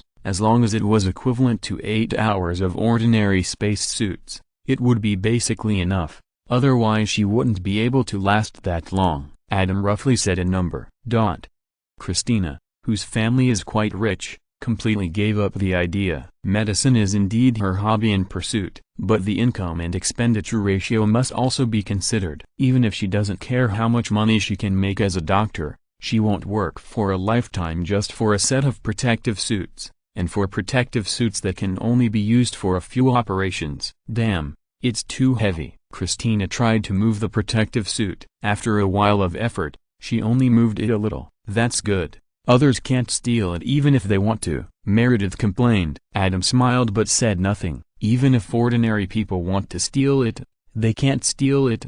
but the necessary protection is not missing at all. This protective suit is placed in a special safe and is protected very tightly. Just because it can't be stolen doesn't mean it can't be destroyed. If it is damaged, this protective suit will be mostly useless and need to be repaired and maintained. This little money is nothing. The only thing to worry about is that the timing of the damage is wrong. Adam specially customized these protective suits to work at the critical moment. Once it is useless at the critical moment, this carefully crafted protective suit will be completely useless, and the $20 million will be wasted. Money is not that easy to play with. Therefore, it is very important to not give people the opportunity to steal and destroy. Fortunately, it is still that simple truth. As long as there is money, these are not a problem. If money can't solve it, then double it. After sending Christina and the others away, Adam locked the protective suit in the safe, left the office, and went to the intensive care unit to see the patient. The patient is now undergoing continuous renal replacement therapy, that is, dialysis, to remove the unknown neurotoxins in the blood. George O'Malley just drew blood from the patient, and Olivia just took the blood sample, and both of them fell ill. The entire medical team of Richard, the chief of surgery, was poisoned as a whole. During the operation, the patient's chest was cut open, and a large amount of blood was exposed, causing the concentration of unknown neurotoxins in the entire operating room to reach an alarming level. Jushiran said, "If you talk about toxicity instead of dosage, that's just hooliganism." This time is no different. After dialysis, the patient is relatively safe for others, because when there was no bleeding exposure, her boyfriend who sent her here was fine. After that, it was the job of medical researchers and mice in the laboratory to find out what this unknown neurovirus is. At night, Adam received a call from Lily, saying that they would meet at the bar with old friends, and there was important news to announce. What important news? When Adam came over to greet Matthew and the others,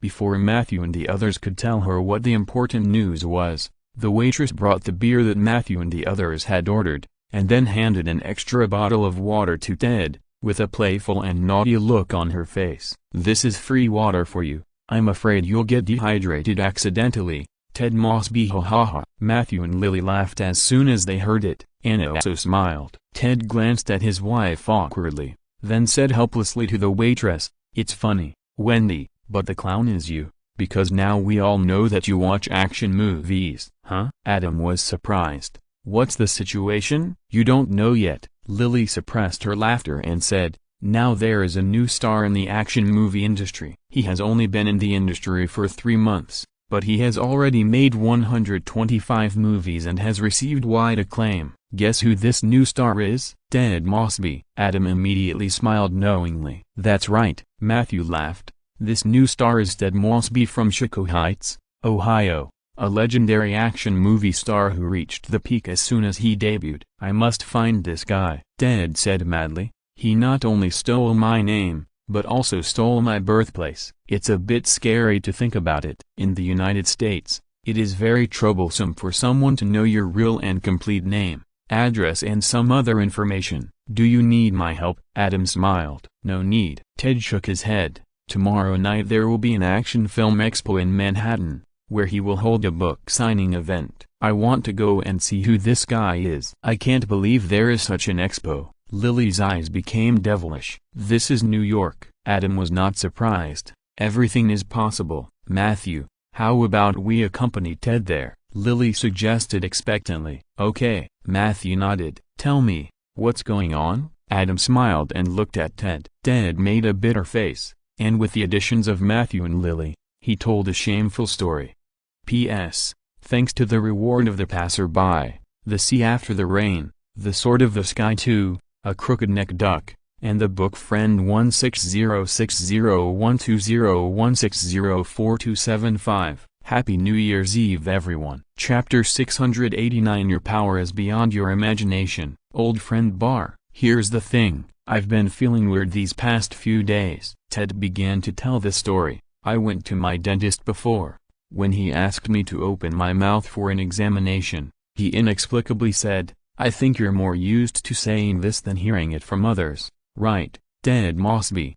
Then, like today with Wendy, He inexplicably asked me to drink water for fear that I would be dehydrated. There was also a beverage company that called to ask if I was interested in endorsing functional drinks. Is that company Red Bull? Adam couldn't help laughing. If it is, then it makes sense. After all, your energy is beyond your imagination, ha ha ha. Matthew and the others couldn't help laughing. Red Bull is now a global brand of functional drinks. The name Red Bull itself is a manifestation of activeness and vitality. Of course not, Ted complained. Which formal company would let an action movie star be a spokesperson? You can think of it. What a pity. Adam laughed. If this legendary action movie star who reached the peak of his career as soon as he debuted endorsed this kind of beverage, it might have a miraculous effect. After all, he has enough persuasive power. Of course, even if it sells well, I am afraid that most people will buy it secretly. When talking about it outside,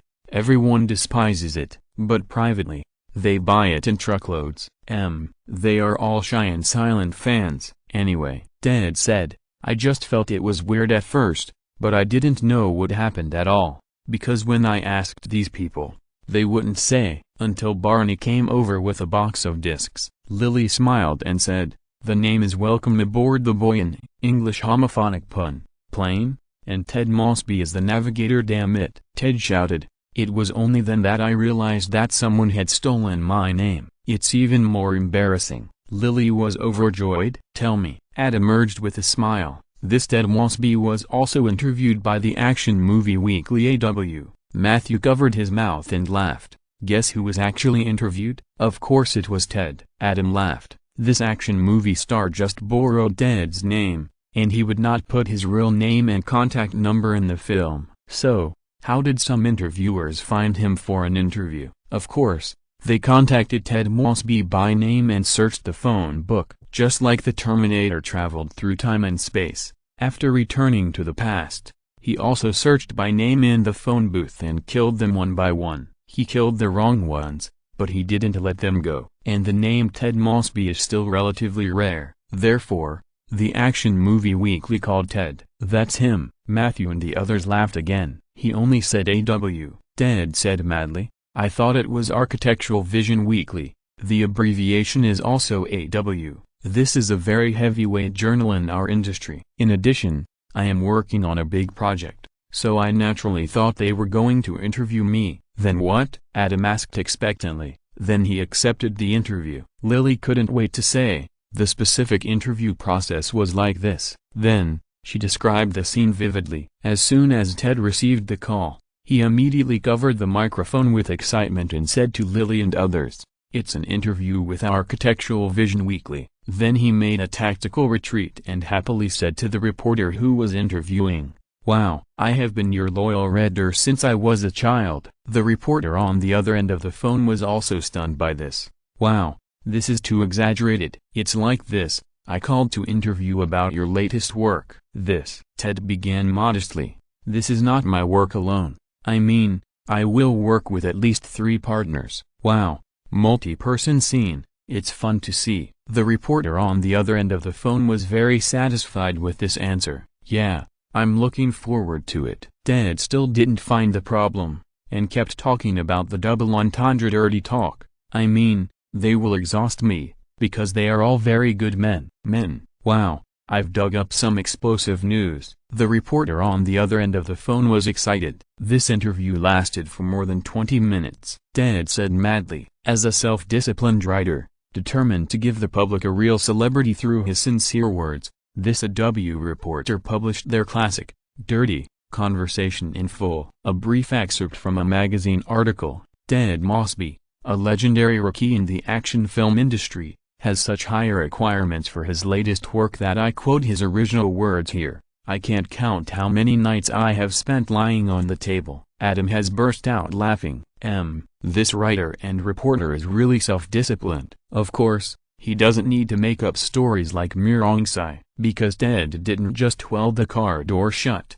He welded all the world of imagination shut. Invisible flirting is the real flirting. Everyone talked about Ted's fate for a while, then stopped talking about it, holding their stomachs, because if they continued talking, Adam would have to send Lily and the others to the hospital. Matthew, "What's the business you're talking about?" Adam asked. "Oh, it's like this." When talking about this, Matthew smiled seriously, with joy from the bottom of his heart. "We are going to buy a house." "Is that so?" Adam glanced at Lily, who smiled awkwardly but politely. "Congratulations, but have you bought it yet?" "Not yet." Lily shook her head and said, "Matthew liked an apartment. Originally, we should have thought about it carefully, and then pretended not to like it, so as to bargain for the price. Unexpectedly, he was too excited and hugged me and shouted, 'Baby, I like this apartment so much, let's buy it,' which made us very passive." "Then what?" Adam narrowed his eyes. He remembered the incident when Matthew and Lily were cheated when buying a house. Originally, he planned to let Matthew and Lily buy a house next to Chandler and Monica's house, and become a pair of happy neighbors in the future. But because of their work and personality, Matthew and Lily didn't want to buy a single-family house in the suburbs, but wanted to buy an apartment in the city. First, it is convenient for work. Second, they both like to go to bars and like the hustle and bustle. Although the environment in the suburbs is good, it is a bit deserted. After Adam said it twice, he didn't mention it again. After all, this is Matthew and Lily's house, so it should be in accordance with their preferences. But Adam doesn't care about Matthew and Lily's choice of house, but it doesn't mean he will sit back and watch them being cheated. "Have you bought it?" "No." Matthew shook his head. "I was originally going to do this, but Lily said she wanted to discuss it with you. But before I contacted you, our real estate agent heard your name and asked us if we knew you. And then she asked us not to make a decision yet. She could take us to see a few more houses, and then make a decision. She seems to know you," Lily reminded. "What's her name?" Adam thought. "Janice Littman." Matthew and Lily said in unison. "OMG tilde." Adam couldn't help but let out a classic exclamation. "Yes." Matthew and Lily's eyes lit up when they heard it. "That's her." The characteristics are too obvious. With one exclamation, everyone knows that it is Janice. "I just didn't expect it to be such a coincidence," Shu Renju said. "There is no coincidence in the world. Today I see it is true." P.S. With this chapter, I wish all book friends a happy New Year's Eve and a prosperous year of the ox. Starting from tomorrow morning, your energy will exceed your imagination, and everyone will exclaim OMG tilde. Chapter 690 Happy Year of the Ox. Old friends bar. You really know her. Is she the kind of acquaintance we think she is? Matthew and Lily both laughed, but one of them was a normal smile, as if they both knew each other and were friends. The other one was a devilish smile that carried a sense of scrutiny. Yes and no. Adam nodded to Matthew first, then looked at Lily, spread his hands and said, "Lily, come on." "Janice, are you serious? What's wrong?" Lily understood what Adam meant, thought about the looks of Adam's good friends, knew it was impossible, and said embarrassedly, "Janice is also very beautiful." "That's for you," Adam teased. "Okay, call her and ask if she has time. If she does, ask her to come over and we can all talk about it. Buying a house is a big deal, and we must discuss it carefully." "I'll call her." Matthew immediately took out his mobile phone and called, said a few words, and hung up. "She will be here soon." "Matthew, you are not in the right state." Adam glanced at Matthew and reminded him with a smile, "Don't buy a house on impulse. At least you should look around and learn more about it." "Yes, yes." Lily nodded repeatedly with a guilty conscience. It was actually she who proposed to move out of Ted's apartment. On the one hand, Ted and Anna, she and Matthew are married, and it is not appropriate to live together like they were single before. On the other hand, she doesn't like Ted's apartment, and in Anna's case, she also needs to save money and find a new apartment. If she wants to find a similar apartment, the cost will definitely be much higher than the current rent. Therefore, she suggested that they move out and find a new home. But that is to rent a new house, not to buy it directly.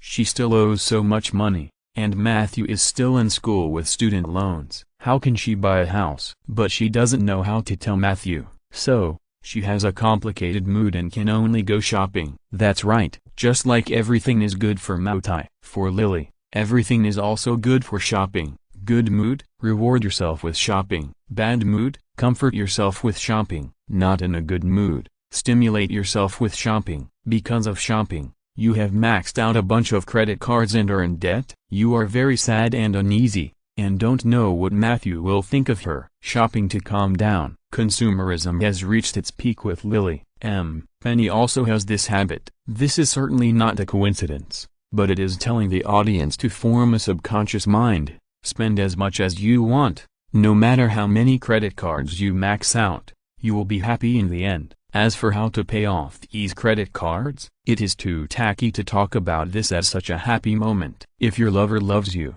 will he not help you pay it off? The real happy ending is, lovers finally get married, and then work hard together to pay off the debt. Just ask, is the cultural soft knife powerful? Maybe you can learn from Leonard. Cling to the goddess by pestering her, and then secretly set up a small treasury to prevent being dragged down by the goddess's wife's rotten financial management and consumption. But this is just a small fight. If it really comes to the real thing, this small treasury accumulated by the dozens of dollars given by the grandmother is just a joke. It's still nothing. Everyone laughed for a while. Janice came over. Adam Duncan, we are destined to be together, Janice said with a classic laugh. Hee hee. Janice, why are you a real estate agent? Adam ignored her teasing and laughed. I remember you inherited a lot of money from your ex-husband, the furniture sales tycoon, didn't you? Hey, don't mention it. After Janice sat down, she heard this and her face suddenly turned ugly. An accident happened? Adam's heart moved. You didn't participate in the investment of the Channing Foundation, did you? Other than this, how could I go from a millionaire to a pauper in just 2 years? Janice said bitterly. Damn Martin Channing, you're lucky. Adam suppressed his laughter and comforted. Do you know how many people went to the rooftop that night when the news came? How many people had a heart attack? Although he said so, Janice couldn't laugh at all. She finally married the furniture tycoon, and then divorced to become a millionaire, holding a steel wool, looking around. Whoever sees her will praise her. What a steel wool Valkyrie. Of course, she is not the kind of person who wants to save the world, so she did not look for young handsome men everywhere, but found an honest man to marry and have children, ready to live a happy life. But she never expected that the child had just been born for half a year, and she was financially free and enjoying the good days of her husband and children. She finally put the bulk of her assets into the Channing Foundation, the secret treasure pot of the rich, and made a lot of money lying down, but suddenly encountered thunder. Her tens of millions of dollars disappeared overnight. With such a heavy loss, she had to work hard to make money if she wanted to keep the big house and pay for some necessary expenses for raising children. She could only go back to work to make money,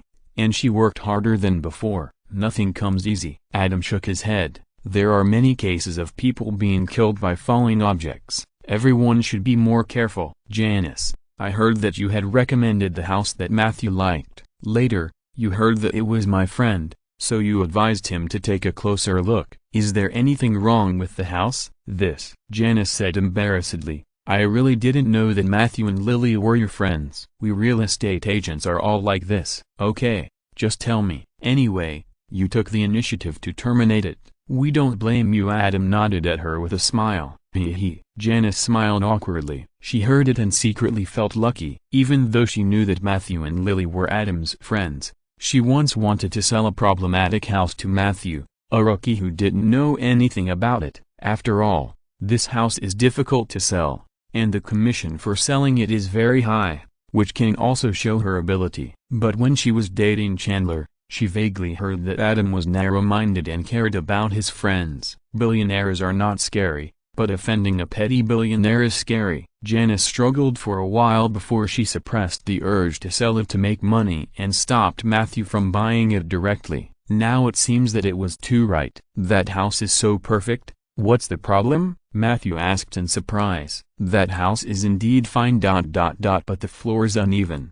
The whole house floor is tilted. Janice smiled awkwardly. Matthew, peas. Thanks to the rewards of Dimensional Shuttle, Ye's Dusk, and Long's black coffee. Chapter 691, House Buying Night. Old Friend Bar. What? Lily was stunned, and for a moment she forgot to take the opportunity to dissuade Matthew from buying a house. There was a problem with the construction of this apartment, which caused the floor to tilt to a certain extent. Janice said embarrassedly, It's not easy to see with the naked eye. But the tilt angle is indeed quite large. Whoever buys it will have a lot of trouble in the future. No way. Matthew looked doubtful about his life. This was the apartment he liked the most. Trust the professionals. Adam smiled and said, "You are a law school student. What do you know about building structures? And you only took a look?" "But I really like that apartment," Matthew said, tangled. "It's okay," Adam comforted. "You just like good apartments. It doesn't mean you only like this one. Let Janice take you to see a few more apartments later. I believe you will like them too." "Yes." Janice smiled and said, "Wait for me to take you to see more. Even if you really only like this kind of decoration, it doesn't matter.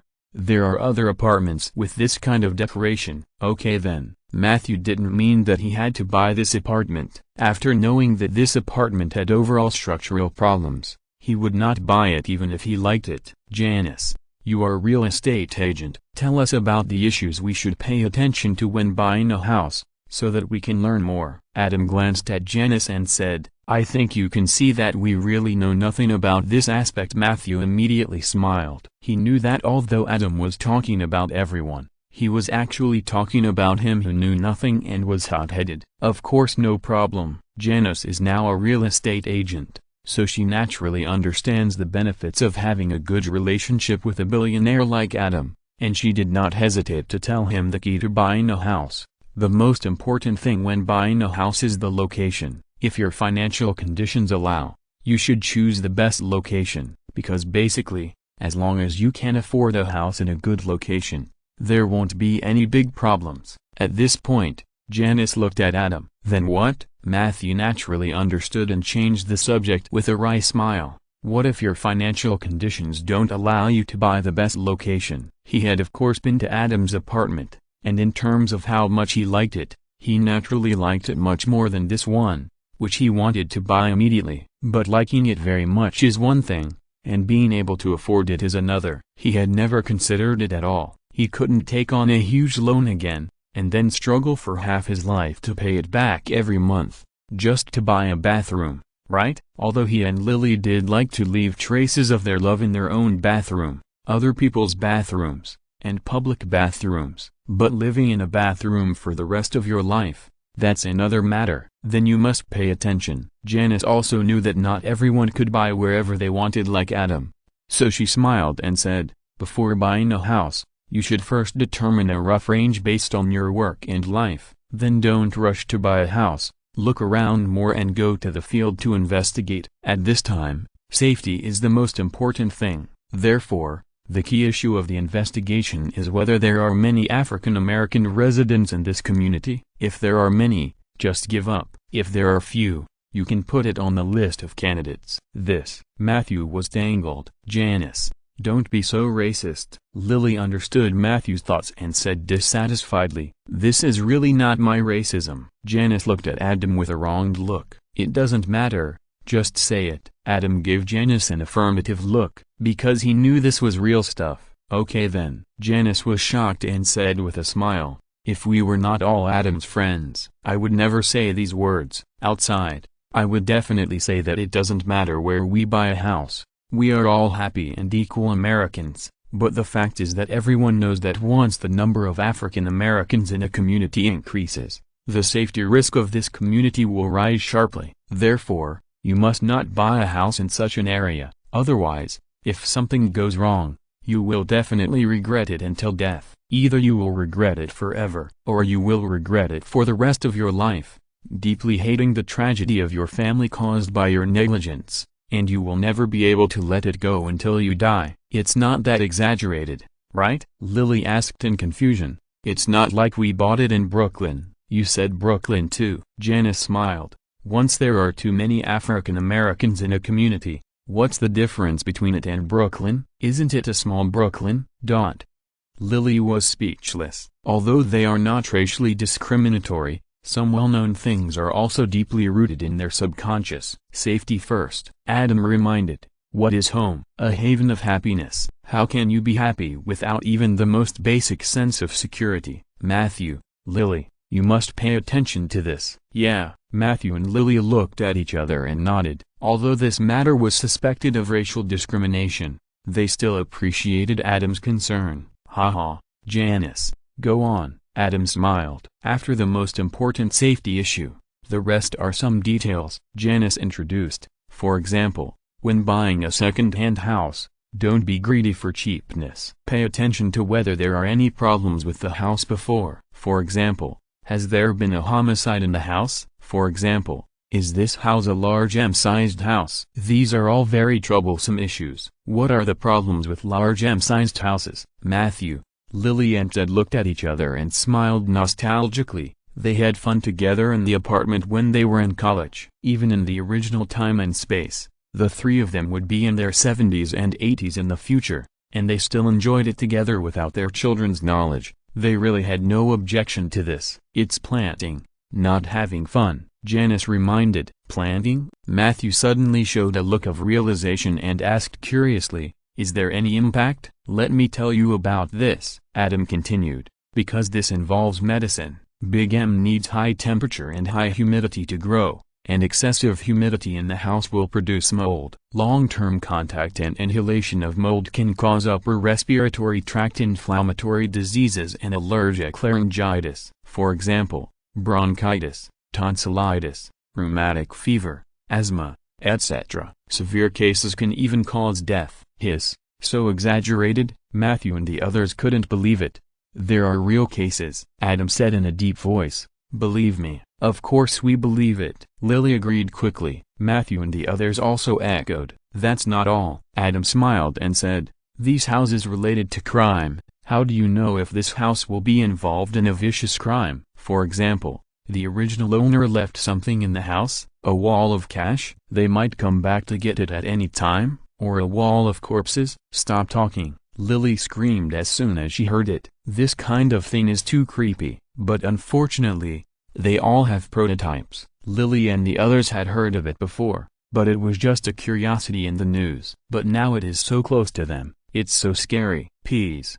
Thanks to the book Friend with the last number 4275 and G111 for the reward. Chapter 692, Call Out Your Name. Old Friends Bar. With Janice's narration and Adam's supplement, Matthew and Lily had a deeper understanding of buying a house. Finally, if you buy a house like this, it will be the same if you want to rent it out in the future. Janice reminded, don't rent it to African Americans, because it is easy to not get the rent, even if it is well said at the beginning, and you never know who will get into the house. Adam heard this and glanced at Janice. He came from 2020 and agreed with this. This is of course too absolute, but it must be said that the probability is too high. As an ordinary person, I dare not take this risk at all. Do you know why many rich people like to live outside the city more and more? Adam reminded. On the contrary, the real poor people gather in the city. Is it really because the environment in the city is better, more suitable for living? No. It's because more and more relief stations and food banks are set up in the city. The homeless naturally gather outside these relief stations and food banks,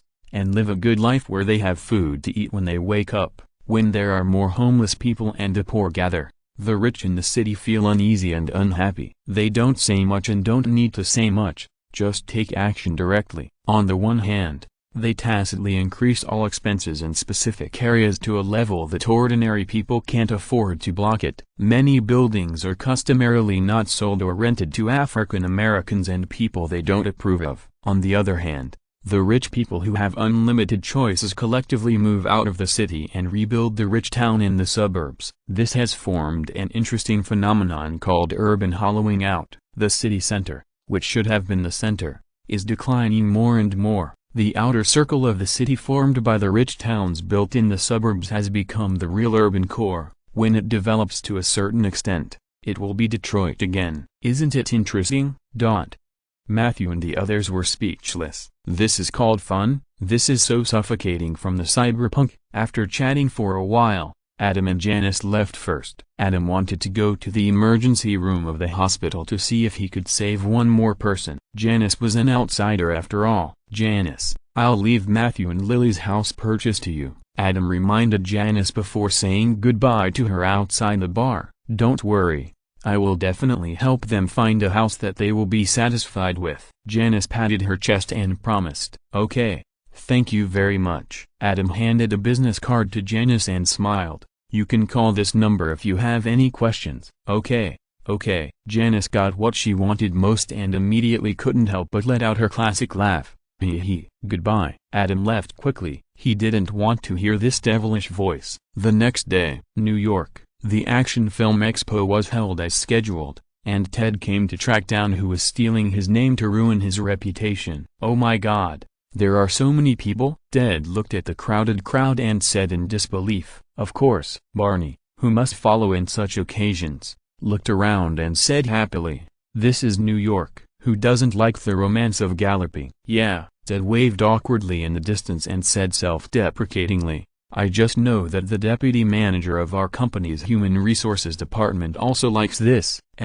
It's really embarrassing to meet an acquaintance in such an occasion." But he also understood why this colleague had that greasy and weird smile when he met him in the company. He didn't know it before, then he thought he knew that this male colleague smiled like that after watching an action movie, but now he has a deeper understanding. Even in the future, he will not be surprised to see this greasy colleague appear in some movies. Because of love, so he generates electricity for love, friendship, participation. It makes sense. Hurry up and find this guy. Ted stopped waving, retracted his awkward but polite smile, and said madly, "If he doesn't make a quick decision, who knows what other acquaintances he will meet." There, Barney looked around and keenly found the real owner. The two went over immediately. Barney Stinson. Barney looked at the strange yet familiar man with amusement. "You're a loyal fan. You're welcome aboard. The silver aircraft is so imaginative. Haha. Hello, where do you want to sign?"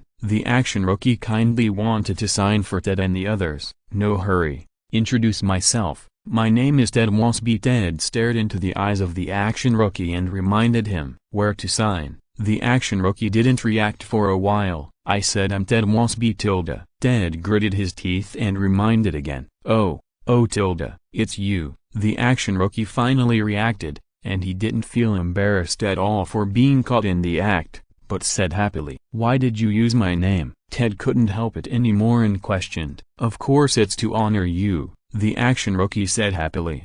"Do you remember helping a little boy on the playground in middle school?" At that time, a group of older kids surrounded him and wanted to snatch the lollipop in his hand. "That little boy was you?" Ted suddenly realized that he felt the action rookie's happiness from the bottom of his heart, and thought that there might be something hidden in this matter, and his anger subsided a lot. "Yes, it was me." The action rookie nodded repeatedly. "You helped me out." Although the lollipop fell to the ground and broke, I patched it up and kept it as a treasure. I even tattooed it. You should have noticed it, right? As he said, he was about to take off his pants. Okay, we know." Ted was a little touched at first, but when he saw the action rookie's action, he was immediately not touched. "I said that you tattooed a lollipop because of this." Barney pointed at the action rookie and smiled mysteriously. Nice, he liked this story. Another colorful night will be added to his guide to picking up girls. Ted,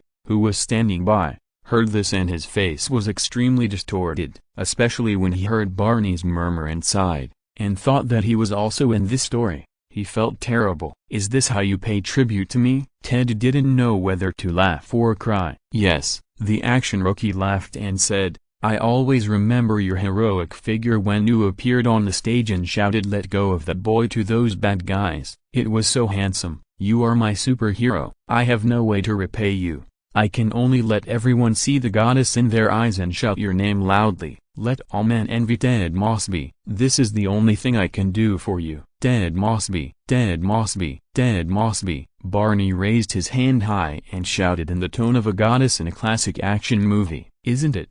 The action rookie saw that someone understood him, and happily pointed at Barney. "That's it. This is my tribute, Ted." Chapter 693. I thought I was the only one with this problem. New York, Action Film Expo. Although Barney was very enthusiastic and kept making noises and gestures, but the way the action rookie paid tribute to him was too much for Ted to bear. "Listen, Ted." Ted called the action rookie's own name strangely. "You can't use my name anymore. I'm working hard to make a career in the construction industry." "Architect?" The action rookie was a little confused. Although he was saved by Ted once in middle school, He swore that one day, when he became famous, he would pay tribute to his superhero Ted Mosby. But unfortunately, he could barely go to high school, let alone college. Under normal circumstances, he would be trapped in a small town as an ordinary person in his life, and he would never have the chance to repay his superhero. But fortunately, he is gifted.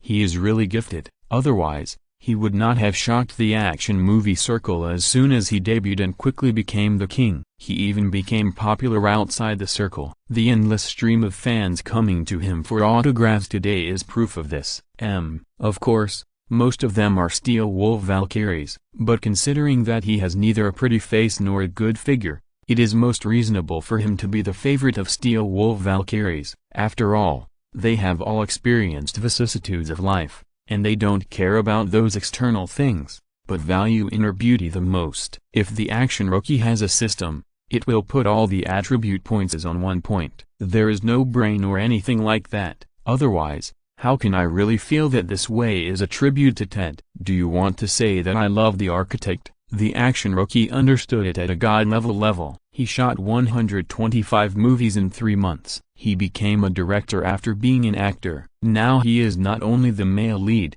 but also a part-time screenwriter and director. Now when he encounters something, his first thought is to think of action movies. There is no way.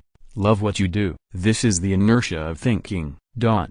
Ted was speechless. You really hit the nail on the head. Barney's eyes lit up, and he enthusiastically discussed with the action rookie, "This will be a great movie name." As he said that, he raised his hand to gesture, and winked at Ted Mosby, the beloved architect. "Believe me, this idea is great, Barney." Ted was helpless. He knew what Barney meant. Last time he complained that the identity of an architect was not attractive to girls. Then Barney, who heard it from the side, automatically challenged him, borrowing Ted's name and the identity of an architect, and began to pick up girls. Facts have proved that the identity of an architect is really fresh to those old drivers. Just like those old whites like to read urban rebirth novels that cut into new professions. Even if the writing is not good, it doesn't matter, because freshness and posture are the most important. Is that so? The action rookie looked at Barney as if he were a close friend,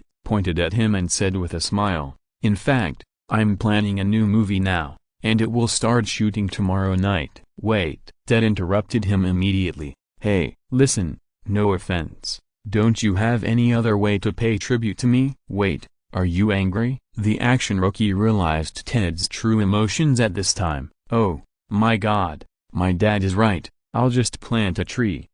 Plant trees to commemorate others. I'm such a fool. I thought you would be very touched." He said this with a frustrated look on his face. I'm very touched. Ted was a gentleman who didn't want to hurt others, so he quickly comforted him. "Really, it's just that I feel a little guilty, because the person who saved you that day wasn't actually me. That person was actually Lance Hardwood."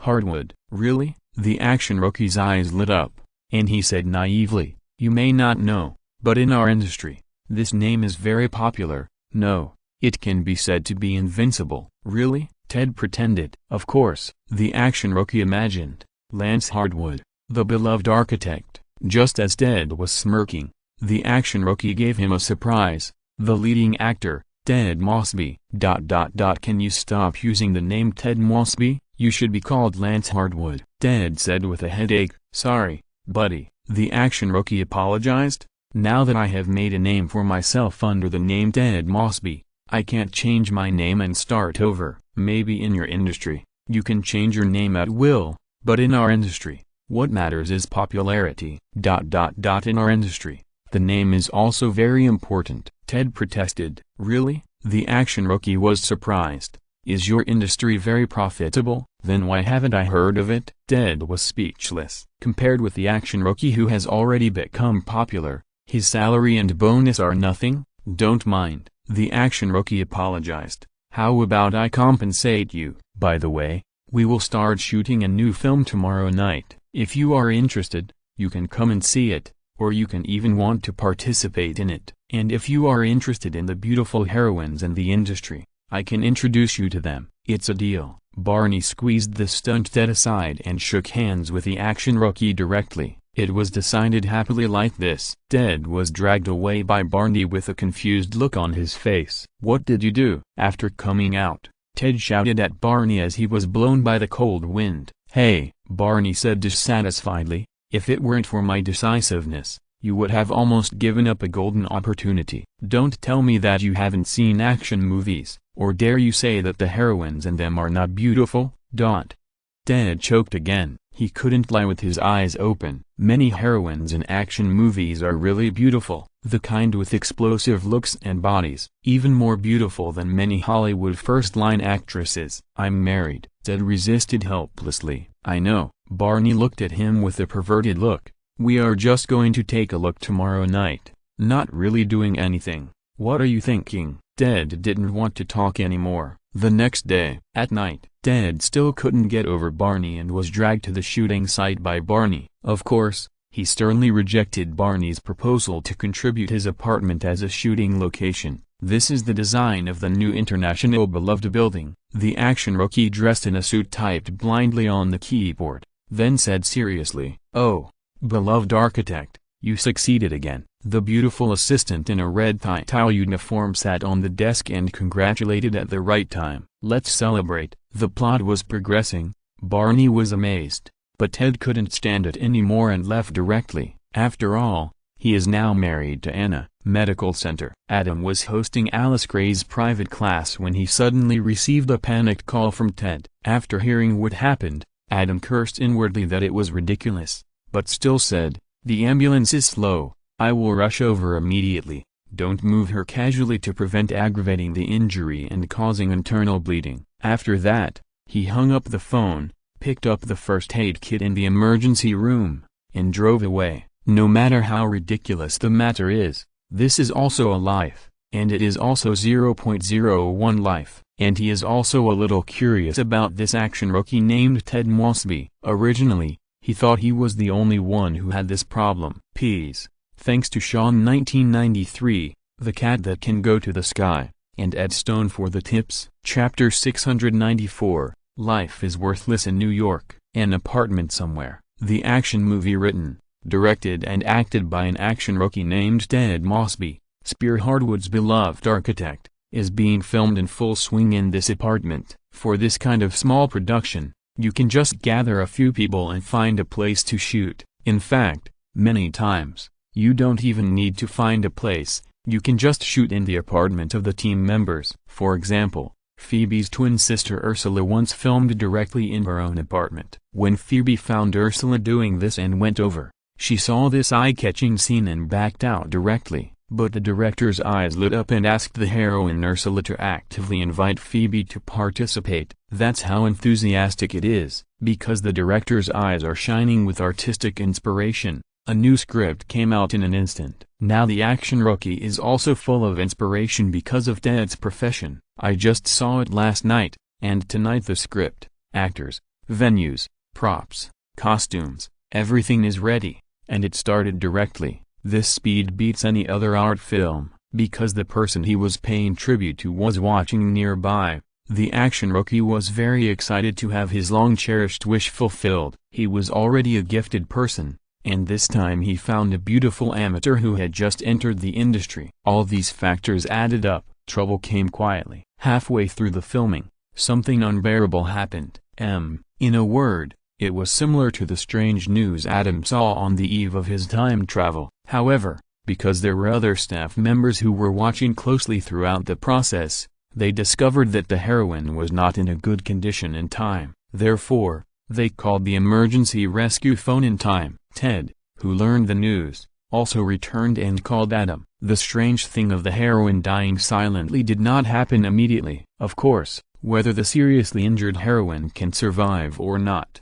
Adam has to wait until he arrives at the scene to confirm. In order to save people, Adam rushed there at full speed. The speed of the sports car and Adam's driving skills allowed Adam to arrive before the ambulance. Ted was waiting downstairs with an anxious look on his face. "Lead the way." Adam didn't waste any words. Ted hurriedly trotted and led the way. In the apartment, a beautiful woman was lying on the desk, silent. A naive man stood there at a loss. "You are a doctor? Thank God." Adam was fully armed at this time, wearing gloves, masks, and goggles. There was no other way. The patient was an action actor, and the injury was in such an awkward position. The risk of infecting medical staff was too great. Adam saved people, but the premise was naturally to protect himself first. "How is she?" "Very bad." After Adam checked, his face immediately became serious. Internal injuries and bleeding were inevitable. Then, he began to perform first aid. When the ambulance arrived, he successfully rescued the dying amateur heroine and stabilized her injuries. But the follow-up treatment must return to the hospital for surgical treatment. "Great," a man shouted. "Ted, you are going to be famous. Completely famous. We are going to make a fortune." "What?" Everyone looked at him, and the action rookie was confused. Adam gave him a cold look. "This is the biggest gimmick," the man said excitedly. "Everyone will be completely convinced by your charm. This is your real performance." Others also reacted at this time. If this is reported, it will be difficult for the action rookie not to become popular. By then, he will definitely become famous. When others mention him, they will immediately have a picture, just like those classic memes. Using the Mike Ellis expression in American TV series, Ted Mosby will be directly mentioned in slang in the future. For example, "Be careful, I want you to try Mosby's death, baby. You should be called so-and-so Mosby tonight." From this aspect, the purpose of the action rookie paying tribute to Ted has been completely achieved, and the man who spoke was the action rookie's agent. Originally, after this happened, he thought of this benefit at the first time, but this involves human life after all, and there may be a lawsuit later. He is just a small agent, and he has no backing, so he is naturally worried and entangled. But now that Adam's condition has stabilized, he will most likely be saved in the future. Without the pressure of life, the agent no longer had any concerns and was ecstatic. As we all know, in the United States, fame is money, and in their line of work, with this embarrassing and shocking event, Franklin will also make a lot of money while his fame explodes. Medical Center. When Adam was rescuing the amateur heroine in the operating room, the action rookie waiting outside was already surrounded by people. There is no way, in the world of American dramas, whether it is good or bad, fame is fame. Anyone who heard the ins and outs of the operation in the operating room almost ran over to watch the action rookie. Many people who have not seen the action rookie movie are also preparing to buy a few copies when they go back. There are also some old drivers who secretly started discussing some dialogues that are not suitable for children. Soon, a debate broke out over who is stronger, Adam or the action rookie. If it was in the past, Adam would definitely be supported one-sidedly, but now some people are not so sure. There is no way. This incident really has too much impact on people. Without Adam showing the same record, there is really no other more convincing evidence. And it is obvious that Adam is impossible to do such a thing. Of course he can, but he will never do it. There is no way. He is such a gentle and considerate man. The operation is over. "Adam, how is it?" Ted asked. "The operation was successful." Adam nodded. "Great." The action rookie cheered. "He is a fool. Otherwise he would not sincerely repay the favor in this way." Compared with the greedy agent, he cares more about the life and death of the amateur heroine. "Don't be happy too early." Adam frowned and reminded, "This time it is very dangerous. If I hadn't arrived in time, she would have died." The system plus 0.01 reminder clearly shows that the amateur heroine was really dying at that time. "I'm sorry." The fool apologized immediately. Adam shook his head and turned away. He has done what he can do. How this action rookie will develop in the future can only be left to nature. Don't look at the action rookie now. He is a fool and still cares about the life and death of the amateur heroine. But once he gets a taste of real fame and fortune, it is hard to say whether he will still have the same attitude as today. Perhaps in the near future, he will consult a special lawyer under the instigation of his agent, and then repeat today's story. But this time, no one will save the heroine. In the world of American TV series, life is free, death is random. As long as you have money, life is worthless. If you're listening to this novel on a channel other than Fanfic World, it means they downloaded and uploaded it without effort. We cordially invite you to visit our channel, Mundo fanfic novelist. There you'll find the original version of this story, and you can explore many other novels of various genres. We are waiting for you to immerse yourself in a world of incredible novels. Chapter 695 Zhuangzhu dreams of a butterfly. Sheldon, Medical Center. Adam, Tatiana is a little scared. Can we go there tonight? Adam, who was at work, suddenly received a call from Heather. Now it has become a routine. Every Wednesday and Thursday, she will take Tatiana to New York directly, and today is only Monday. Therefore, Heather, who is doubly considerate, called Adam in advance to ask. In her words, she was afraid that she would disrupt his plan. Of course, Adam couldn't help but feel ashamed, and hurriedly smiled and said, "You and Tatiana can come anytime." As a time management instructor, he still has this confidence, since choosing to become a doctor to cure diseases, save lives and increase lifespan, although it has severely restricted his range of activities. But on the contrary, it also gives him the convenience of free management of time, because nothing is more important than curing diseases and saving lives. Once some of Adam's good friends break their routine and suddenly summon Adam, who dares to say that this is not a life-threatening matter. So, this logic is completely correct. Is that so? Heather smiled and said, "Then we will arrive in the evening." "You must comfort Tatiana tonight." "What's wrong with her?" Adam asked hurriedly. "She's been having nightmares these past 2 days," Heather worriedly said. "In her dreams, she turned into a butterfly, and then she was either slapped to death or caught in a spider web, unable to struggle, and the spider crawled towards her with its bloody mouth wide open. In short, this is not the first time she's woken up in shock." Sheldon Cooper. Adam knew what was going on as soon as he heard it, and said with a smile, "Did Sheldon tell her the story of Zhuangzhu dreaming of a butterfly?" "Yes," Heather said helplessly. "Ever since Sheldon told her this story, she's started having nightmares." "Damn it." Adam held his forehead and complained, "If I had known,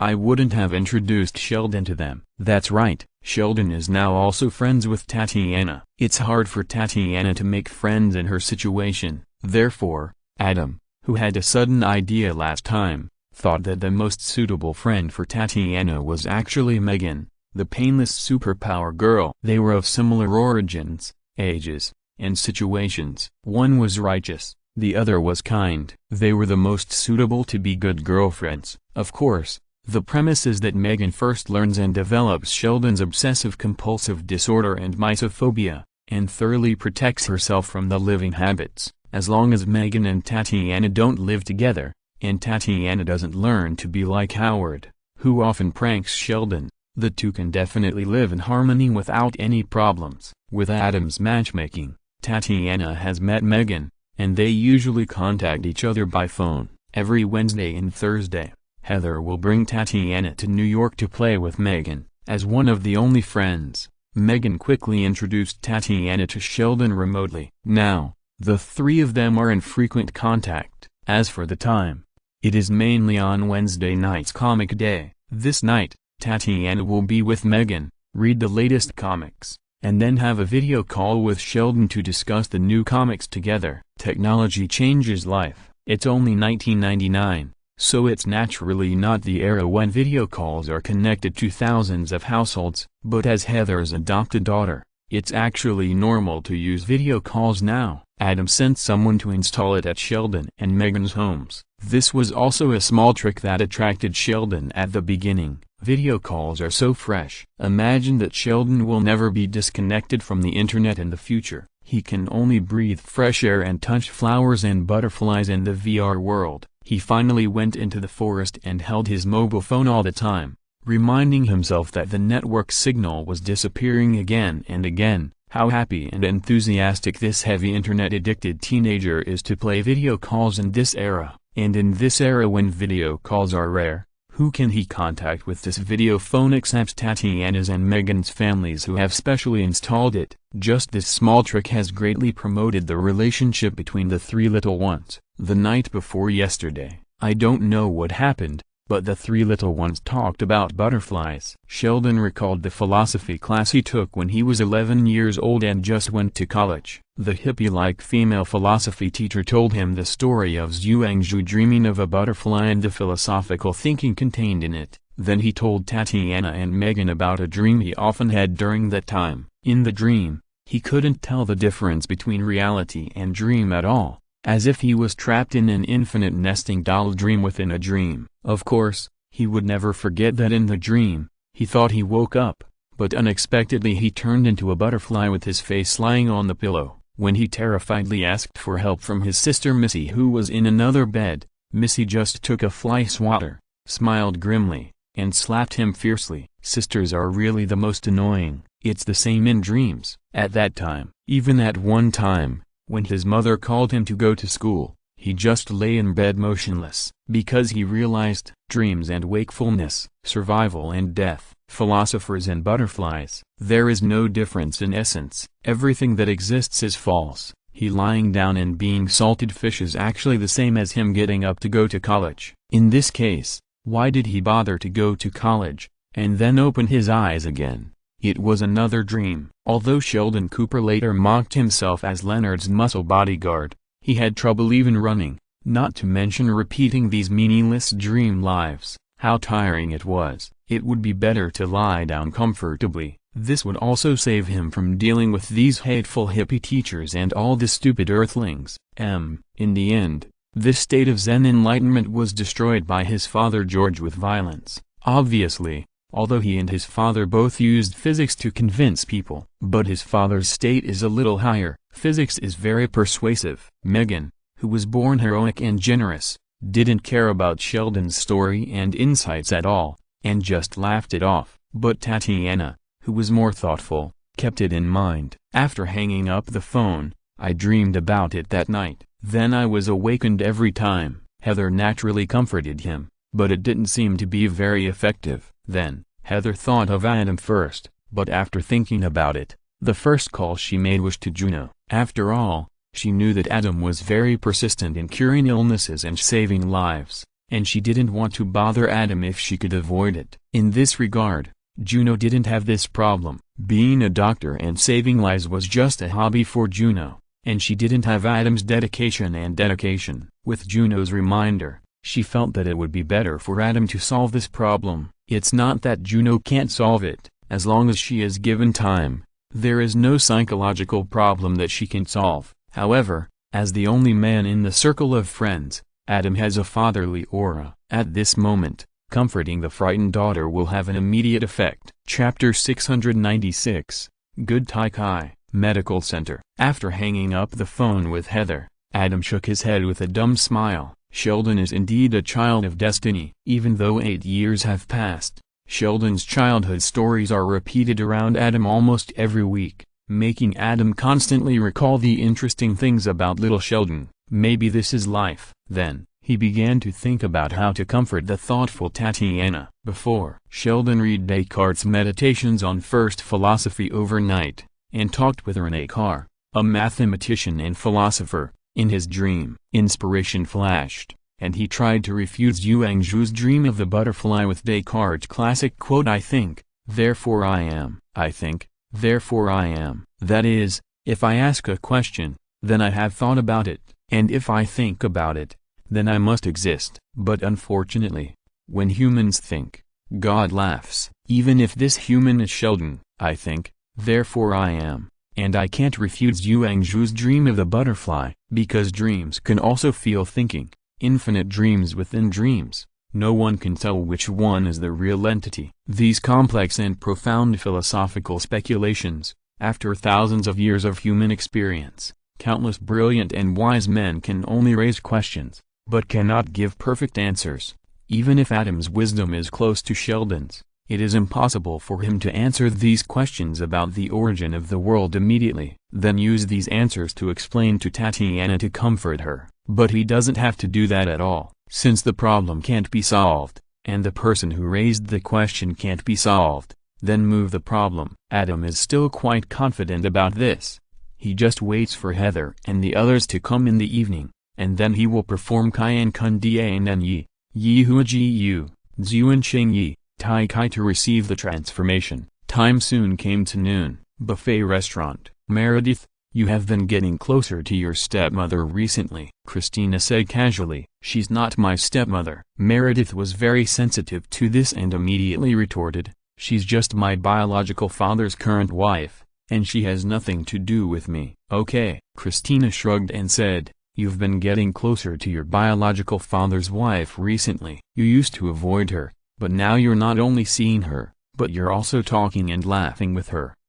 Meredith paused. She's completely different from my mother. She's very maternal. As a legendary female doctor, Alice Gray has always been aloof, not only to others, but also to her only daughter. The current Mrs. Gray is just an ordinary housewife, and every day she thinks about running the family and letting her husband and daughters feel the warmth of home. Now the maternal love has even expanded to the daughter born to her husband and his ex-wife. It's hard to say, Christina subconsciously retorted. Maybe she's just a little bored. I remember her daughter got married and had a child. The child was born in our hospital. Yes. Meredith's eyes darkened. They have 2 daughters. The eldest daughter is married and has a child. She has moved out long ago. The youngest daughter is also studying at Harvard Medical School. He always confuses me with his youngest daughter. Maybe that's it. Don't listen to Christina. Adam glanced at the heartless Christina and said to Meredith, for feelings, others are willing to give. As long as you are sure whether it is sincere, don't care too much about the original motivation. Otherwise you will not be able to live like this. Meredith didn't say anything. Obviously, she still had some expectations for her father in her heart. It's just that she is in a stage of taking 1 step forward and 3 steps back. She wants to contact but is afraid of being hurt. Christina's words pulled her back a few steps. She came to see you for treatment? Adam took the hair with one hand again. Yeah. Meredith didn't want to talk anymore.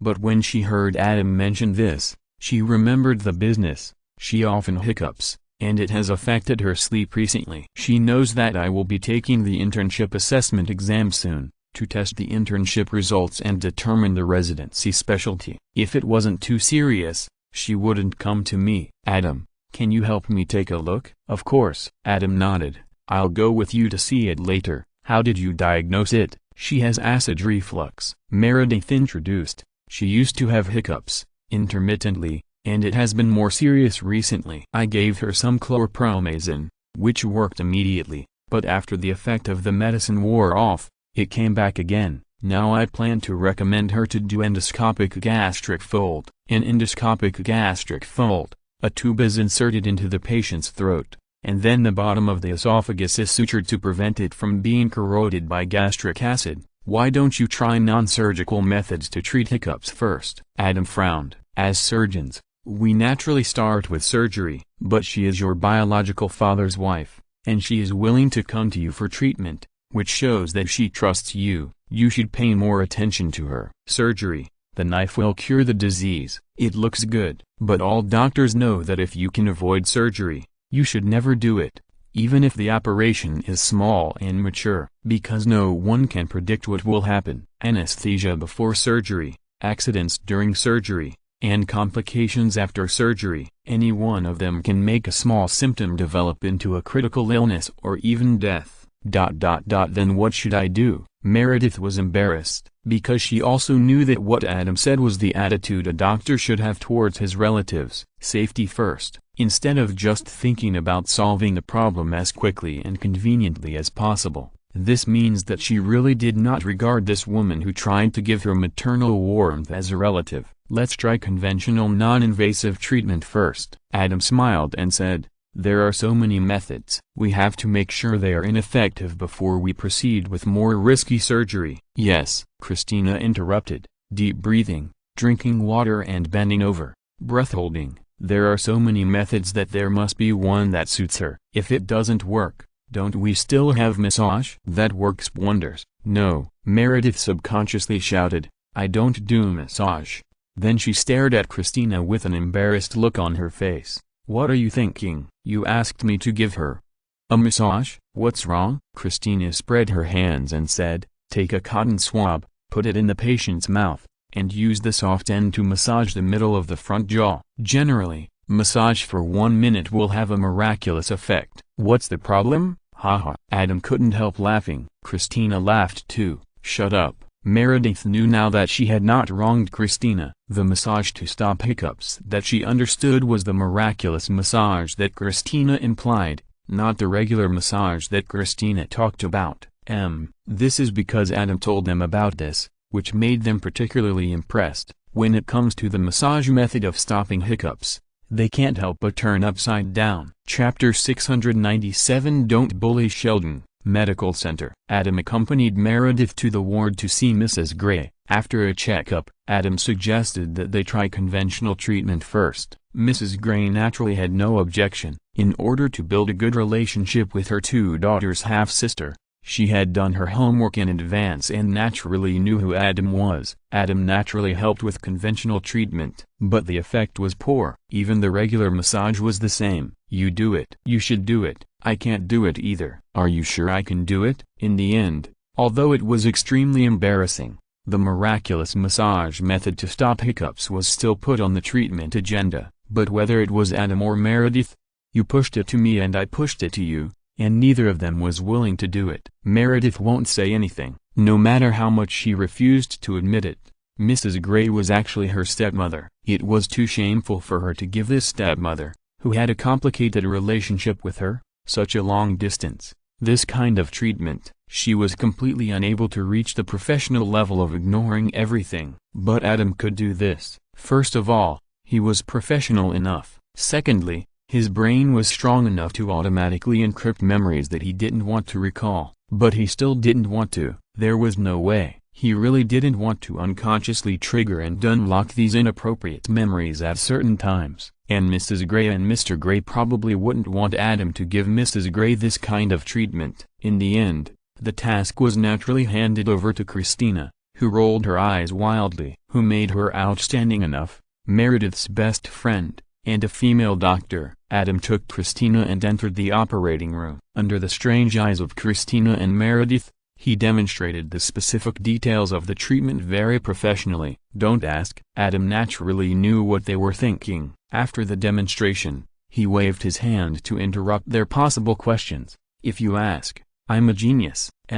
That's it. Before leaving get off work, Christina finished the treatment. The temporary effect seems to be miraculous, but the lasting effect of this result needs to be verified. Adam asked Mrs. Gray to come and see again tomorrow. Duncan apartment. Uncle Adam. Tatiana was very happy to see Adam. I heard you had a nightmare. Adam and Heather kissed each other, then smiled at Tatiana. Do you want me to bully Sheldon to calm you down? No. Tatiana immediately shouted. Don't bully Sheldon. He means no harm. Because of Sheldon's big baby nature, Tatiana and Megan really regarded Sheldon, who was more than 10 years older than them, as a friend, and naturally couldn't stand someone bullying their friends. Even if this person was her favorite Uncle Adam, it wouldn't work. Okay. Adam smiled and said, for the sake of our little princess, I won't bully Sheldon, but if he's unfriendly to you in the future, you have to tell me. Yeah. Tatiana nodded repeatedly, but her expression clearly showed that she wouldn't tell tales even if something like this happened. Little princess,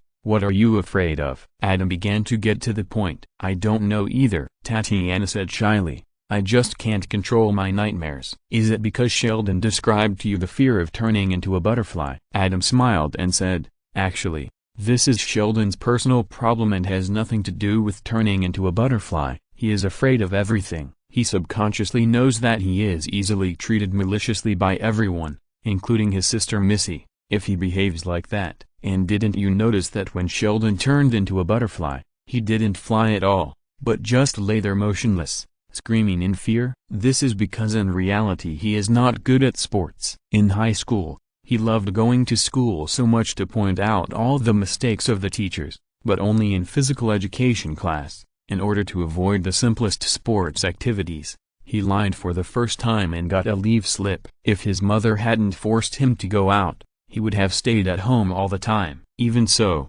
he just went out and pushed the swing at the door of his house to complete the exercise, and then turned back home. He is so lazy that even if he turns into a butterfly, he is still a salted fish butterfly. He is too lazy to even flap his wings, and he can't fly. So he will naturally be very dangerous. But you are different. You are so cute, kind and obedient, and it is completely different from Sheldon. Even if you turn into a butterfly, you are also a happy butterfly. Uncle Yeah, will I really be a happy butterfly? Yes, Adam nodded. And your butterfly is not an ordinary butterfly. Sheldon told you that the story is not complete. Zhuangzhou Umang butterfly is very mythy. This butterfly you transformed can not only fly freely, but also experience without any restraint, multi-world, experience the life that countless people can't experience. As long as you think, as long as you believe that you don't want to contact the stupid earth and his mouth, as long as you don't want to have a wonderful life. Na's eyes are full of glory. Can I really do it? Sure. Adam smiled and said, you decide your dreams. As long as you let go of your fear and believe in yourself, you can be a happy butterfly in both reality and dreams. Believe me. Yes, I believe you, Uncle Adam. Tatiana nodded vigorously. There was no more fear in her eyes, but full of expectation. She had made up her mind. If she dreamed of turning into a butterfly again tonight, she must overcome her fear and follow Uncle Adam's reminder to flap her wings and fly up to be a happy butterfly. Remember, superhuman strength and ability are not a curse. Uncle Adam made a final statement. The bigger your heart is, the bigger the world is. The farther your dream is, the farther your steps are. Man will conquer nature. In the West, because of the monotheism of God, people generally have such a different thinking from the East. That is, Superman's strength and ability are a curse and a trap of the devil. These subconscious thoughts are vividly displayed in superhero comics. For example, the miserable life of Spider-Man and the Hulk, and in the X-Men, the mutants, a race that surpasses humans, actually live such a miserable life that they are almost extinct. It's common for someone to gain the power of God and then degenerate into a demon. Why? Because God is the only one, supreme, and no one can become him, let alone surpass him. So the question is, if there are really these powers that only God has, who else could it be but God? Of course it can only be the demon. If you change to the East, you will see that there are not so many bad things there. P.S. Thanks to the book friend 20190125180606406 for the reward. Chapter 698. Adam Xiaoming is obsessed with butterflies. Duncan apartment. Adam comforted Tatiana, played with her for a while with Heather, and let her go to bed. Tatiana was only 4 years old. No matter how energetic a child is during the day, they will always fall into a deep sleep at night, and the more crazy they play during the day, the faster and more soundly they will fall asleep at night. In addition, Tatiana's special situation. Usually, Tatiana also sleeps alone. Therefore, it didn't affect Adam and Heather's reunion after a short separation. They watched Tatiana close her eyes and fall asleep in her breath, with a faint smile on her lips. She will definitely not have nightmares this time. Heather looked at Adam with tears in her eyes. She was overwhelmed with maternal love, and she was very moved by Adam's intervention. I hope she will spread her wings tonight,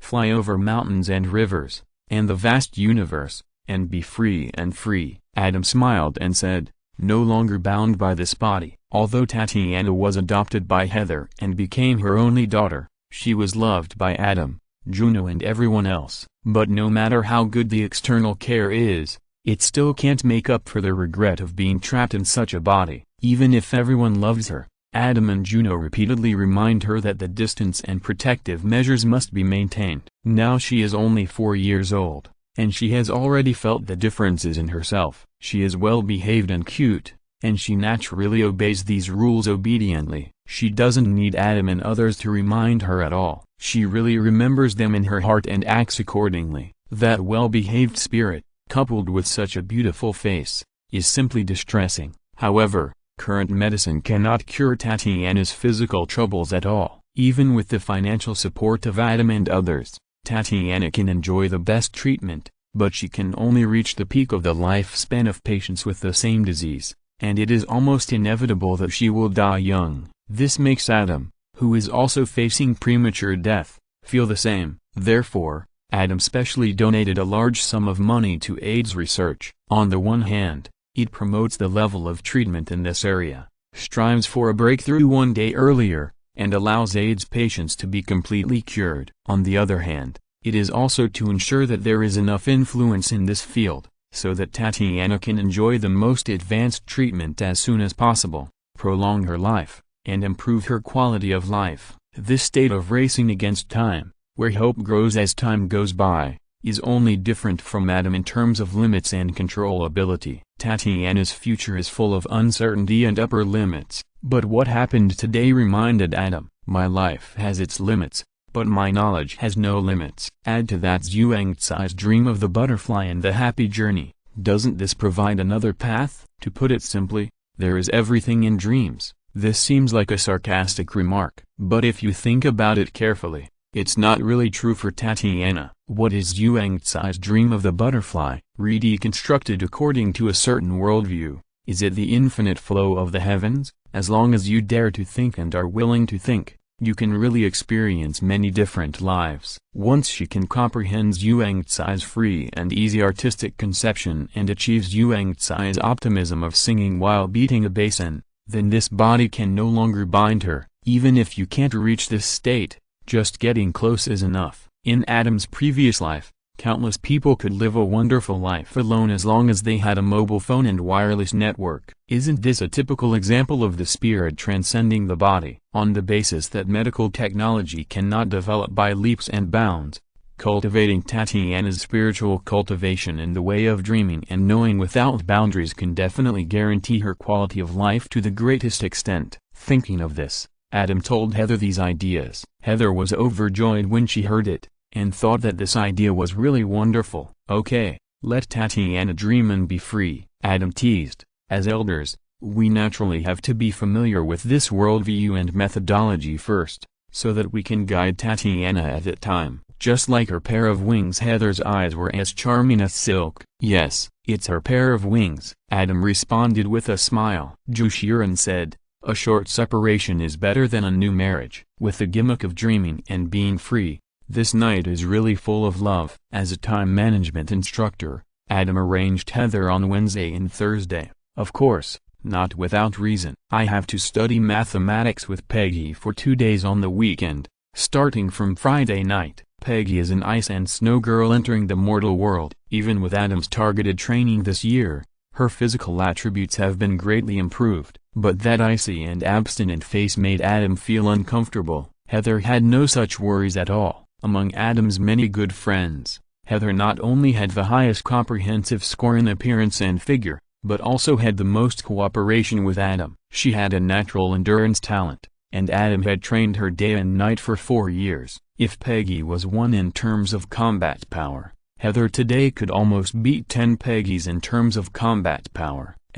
Max, who was venomous and never admitted to being a coward, was not weak either, firmly occupying the second place, and could be counted as the combat power of 5 Peggys. Professional officer Kate counted as 4 Peggys. Feeling sorry for Peggy, who was a unit of measurement, Adam deliberately put Heather, who had the strongest combat power, in front of her, so that she could effectively protect her. It was similar to the robot genius Howard's intentional separation of robot girlfriends and robot reporters in his robot conception. Many times, some things are not suitable to be done to robot girlfriends. Of course, Adam is not a wretched man like Howard. He and Heather also have feelings. However, Heather, who is the best in appearance and figure, fighting ability, and intimacy with Adam to some extent, is definitely a gift from God to Adam. When the rock rises with the wind, it soars up to 90,000 miles. Adam tried hard to teach Heather the concept of free and easy travel. Even though the essence of Eastern culture is notoriously difficult to understand, Heather has a sufficient foundation in this area with Adam's words and deeds over the years. This time, the effect is wonderful. Heather and Adam soared side by side, and the clouds changed. What are your plans for tomorrow? Adam asked casually. Megan's mom and I have made an appointment. We are going to take Tatiana and Megan on a cruise. Heather held Adam's hand and whispered with her eyes closed, "What do you think?" "That's fine." Adam opened his eyes, thought for a while and said, "But be careful." "Don't worry," Heather smiled. "We will only go around the waters near New York. We will go back and forth on the same day. We won't go far." "Yeah," Adam nodded. But you still need to bring a satellite phone so that we can contact you at any time. Okay. Heather felt Adam's concern and hugged Adam's arms tighter. Don't make a fuss. Adam smiled. I didn't. Heather laughed. Hee. Adam laughed dumbly, and looked into Heather's tearful light blue eyes, and he couldn't help but feel poetic. The brocade zither has 50 strings for no reason, and each string and pillar reminds me of my youth. Zhuangzi dreamed of butterflies in the morning, and King Wang placed his spring love on the cuckoo. The moon is bright over the sea, and the pearls are in tears. The sun is warm in Lanshan, and the jade is smoking. This feeling can be recalled, but it was already lost at that time. Chapter 699 From Birth to Death, Never Separated. It was a good night. Tatiana didn't wake up from nightmares. The next day, Adam was happily woken up by Heather and drove to the medical center. Christina, let's go. After changing clothes, Adam waved to Christina. Are you sure you need me to go? Christina was reluctant. You don't have to go. Adam glanced at her. But next time, don't be so jealous. After I finish the operation with Dr. Montgomery, and although we are about to become formal residents, but your department rotation record is the worst. Almost all of it is in cardiothoracic surgery. Are you sure you don't want to deepen your foundation in other departments? Then tell me if this patient really needs a major operation? Christina stared at Adam. I can't waste my time on an ordinary gynecological patient, right? It's up to you. Adam smiled and said nothing. I've given you the opportunity. After that, he turned and left. I'll go. Christina gritted her teeth and followed him. How did you figure it out? Adam turned sideways and glanced at Christina, who was walking side by side with him. Because I suddenly thought that the idea just now was too stupid. Christina laughed at herself. Who is Dr. Montgomery? Who are you? If it is not a major case, why would it be your turn to take action? You finally reacted. Adam laughed. What kind of patient is this time? Christina asked. You will know when you go there. Adam quickened his pace. In the ward, a young blonde beauty, wearing a hospital gown, was lying on the bed. In front of the bed, another girl in a red hoodie was accompanying the blonde beauty, with an atmosphere of deep sisterly love. Adam came in and saw this scene, and was stunned. There was no way. This scene, this red hoodie, really touched Adam. Christina saw Adam standing there with a smile on his face, and couldn't help but glance sideways, but noticed that the patient and the patient's friends looked a little weird, so she could only pull Adam and take the initiative to step forward. Hello, I'm Dr. Yang, and this is Dr. Duncan. Christina introduced herself and took a glance at the medical record book on the bedside. Jilly, have you been in pain and bleeding? Several weeks. The girl in red continued. It shouldn't be a big deal, but I still have to drag her over. At this point, she smiled at the patient Gilly on the bed and said, Don't worry, I've asked the restaurant for a day off, and we'll let the doctor check you out today. Adam was secretly amazed. Really, like, whenever Juno and Karen were together, Juno was responsible for external communication. Karen is also a silent blonde beauty. Do we need so many doctors? The girl in red glanced at Adam, especially a male doctor, to do a uterine cancer check for Gilly. Hello, I am Gilly's attending physician, Dr. Montgomery. At this time, Dr. Montgomery walked in and heard this, explaining, we are not doing a uterine cancer check, but a pelvic check. Because this is a teaching hospital, I have to let the interns check you.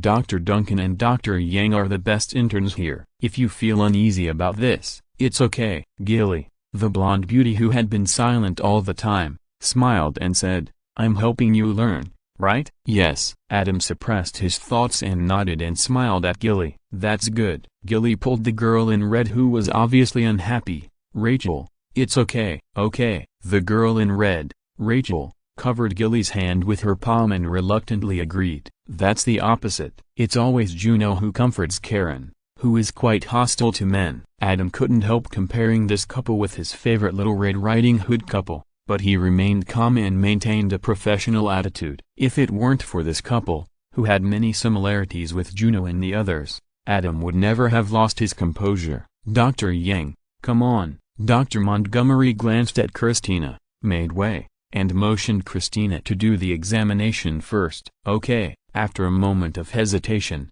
Christina walked to the examination position, picked up the gloves and put them on, then said to Jilly, "Jilly, I'm going to warm the scope to make you more comfortable. It would be better if you could relax your knees." Jilly took a deep breath, nodded, and then turned her head to look at Rachel beside her. "You don't have to stay here." "Of course I have to stay here." Rachel held Jilly's hand and interrupted. "We do everything together, and this time is no exception. Have you forgotten our agreement? From birth to death, never separate." Jilly held Rachel's hand and said this sentence together with Rachel. "Oh, you are?" Christina suddenly showed a look of realization. "No." Jilly shook her head and smiled. "Rachel and I were born on the same day and at the same time. We have been together since we were born. We are the best sisters." "Okay," Christina responded without comment, and reminded, "I'm going to start the examination. Relax your muscles and you will feel the speculum."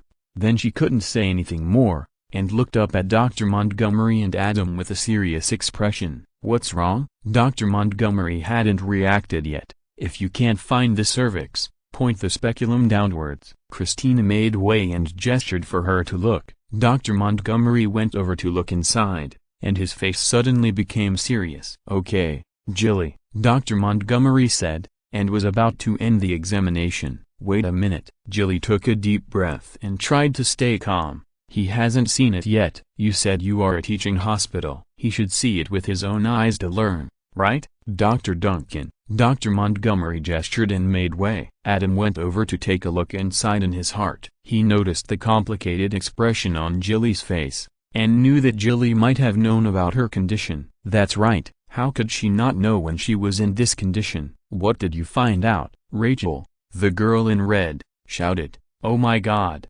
Jilly, are you pregnant?" "No, I'm not pregnant." Jilly shook her head, and then looked at Adam and the others with a hint of expectation. "Right?" "No." Dr. Montgomery was silent for a moment and shook his head. Adam and Christina looked at each other, and both understood that at this moment, Jilly might even hope that she was pregnant. In this case, a more detailed examination is needed. Dr. Montgomery gave a few instructions and handed Jilly over to Adam and Christina. Courtroom. "Now I believe that they are just pure sisters," Christina sighed. "Otherwise, how could Rachel not have discovered Jilly's obvious tumor? I have never seen such a large cervical tumor." "Yes," Adam nodded. "They are really a pair of good sisters." Just now during the examination, because of their similarities with Juno Karen, Adam had been secretly observing their every move, and could clearly feel the sisterly love revealed in their micro-expressions. There was no ambiguity. There was no impurity. It was just the most primitive and pure sisterly love. Not real sisters but better than real sisters. The promise from birth to death is moving. This is the most beautiful family love, which cannot be compared with those plastic sisters who will frame each other at any time. Chapter 700 The Third Little Red Riding Hood Medical Center. After Adam and Christina took a court scan of Jilly, they were approached by Rachel. "Jilly has cancer?" Rachel, the girl in red, covered her mouth and tried her best to control her emotions.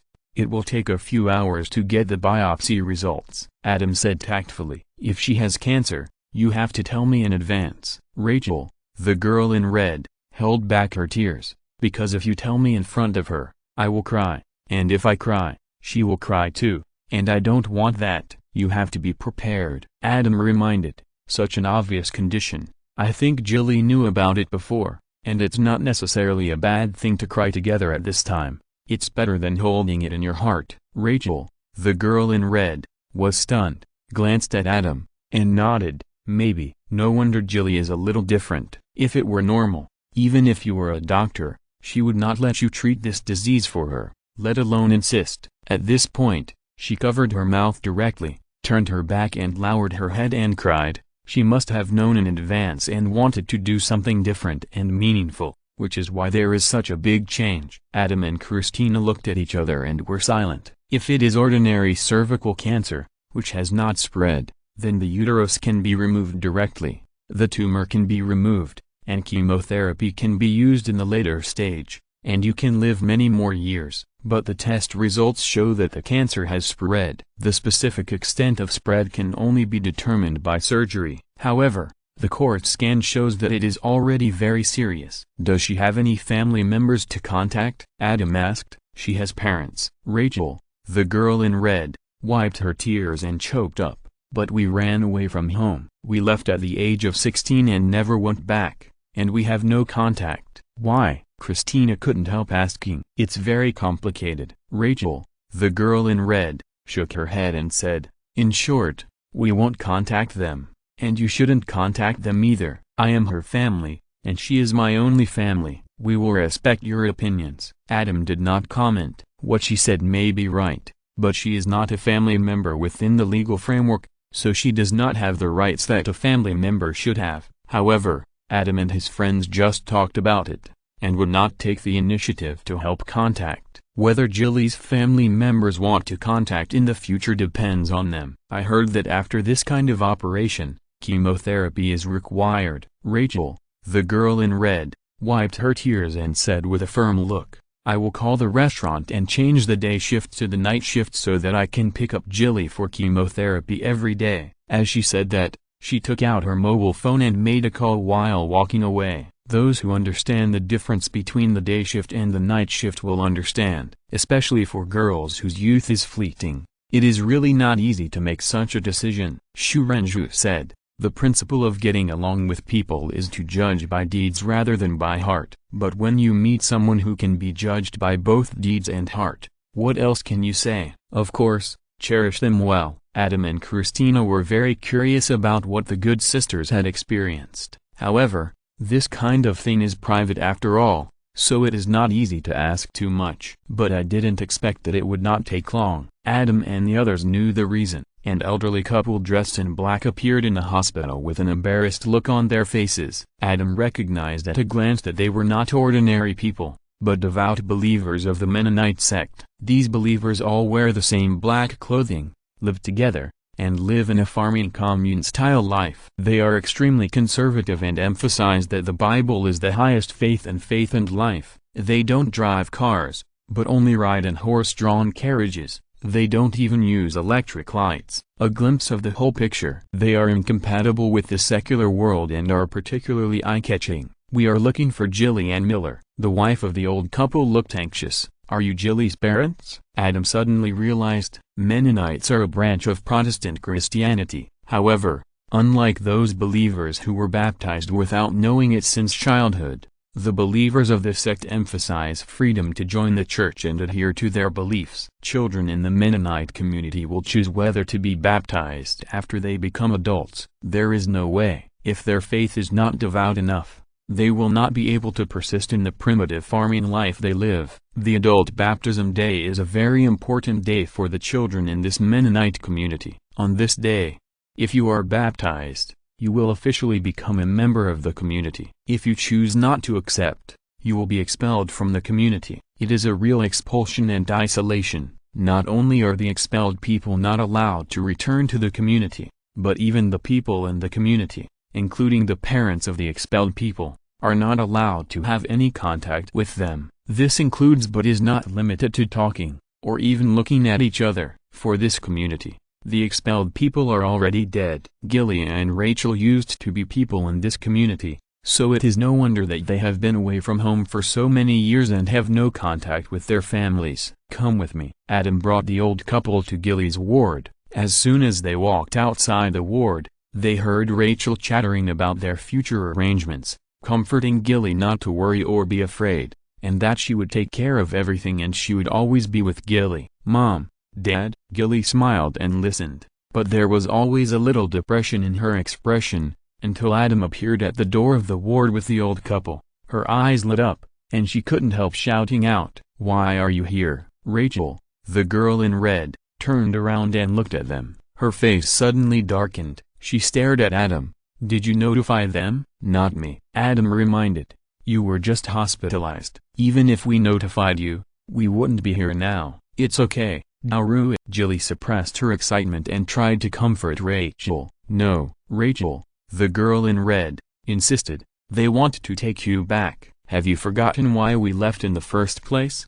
Do you really want to go back now? Back to that disgusting place?" Jilly and Rachel looked at each other and were very embarrassed for a while, because it was obvious that this call could only be from her to her parents. Otherwise her parents would not have come here now. and the only way for her parents to come so quickly was by plane. For believers like them, taking a plane is definitely a huge breakthrough, enough to prove their love for her. They are all puppets imprisoned by faith, and many of them can turn into demons at any time. I don't believe them. Rachel, the girl in red, obviously knew that the call was from Jilly, and said worriedly and sadly, faced with the devil's attack at any time, they, as your parents, can only pretend to be deaf and dumb and can't protect you at all. We finally escaped. Do you want to face the danger again? I have chosen not to be baptized and can never go back. Once you choose to go back, I will not be able to accompany you and protect you anymore. Mom, Dad. Jilly looked at Rachel like this, and then looked at her mother who looked caring and her father who pretended to be indifferent but actually cared a lot. After struggling for a while, she said in a hoarse voice, "You go back." In the end, she still chose Rachel. They agreed to stay together from birth to death. If she left, Rachel would be alone. And she would be alone outside, worrying about her life in the community. How could she bear it? But you are going to have surgery. Jilly's mother couldn't talk or look at her daughter much because of Rachel, who was isolated in the community. When she heard this, she couldn't help it. "I know," Jilly said in a hoarse voice, "but it was a mistake for you to come. It makes me very sad." Jilly's parents finally left the ward. Adam guessed a lot from these conversations, and his eyes towards Rachel, the girl in red, became softer. If he guessed correctly, Rachel, the girl in red, might really be another brave and sharp little Red Riding Hood. She once saved and protected Jilly, and the two of them went through a lot together, which made this sisterhood so sincere that at this moment, Rachel still chose her between her parents and her. End of this chapter. Thank you very much for reaching the end. Don't forget to like. Looking for more exclusive content and immediate access? Subscribe to our Patreon. Remember, every like, subscription, or donation encourages us to continue. Thanks to everyone. See you in the next video.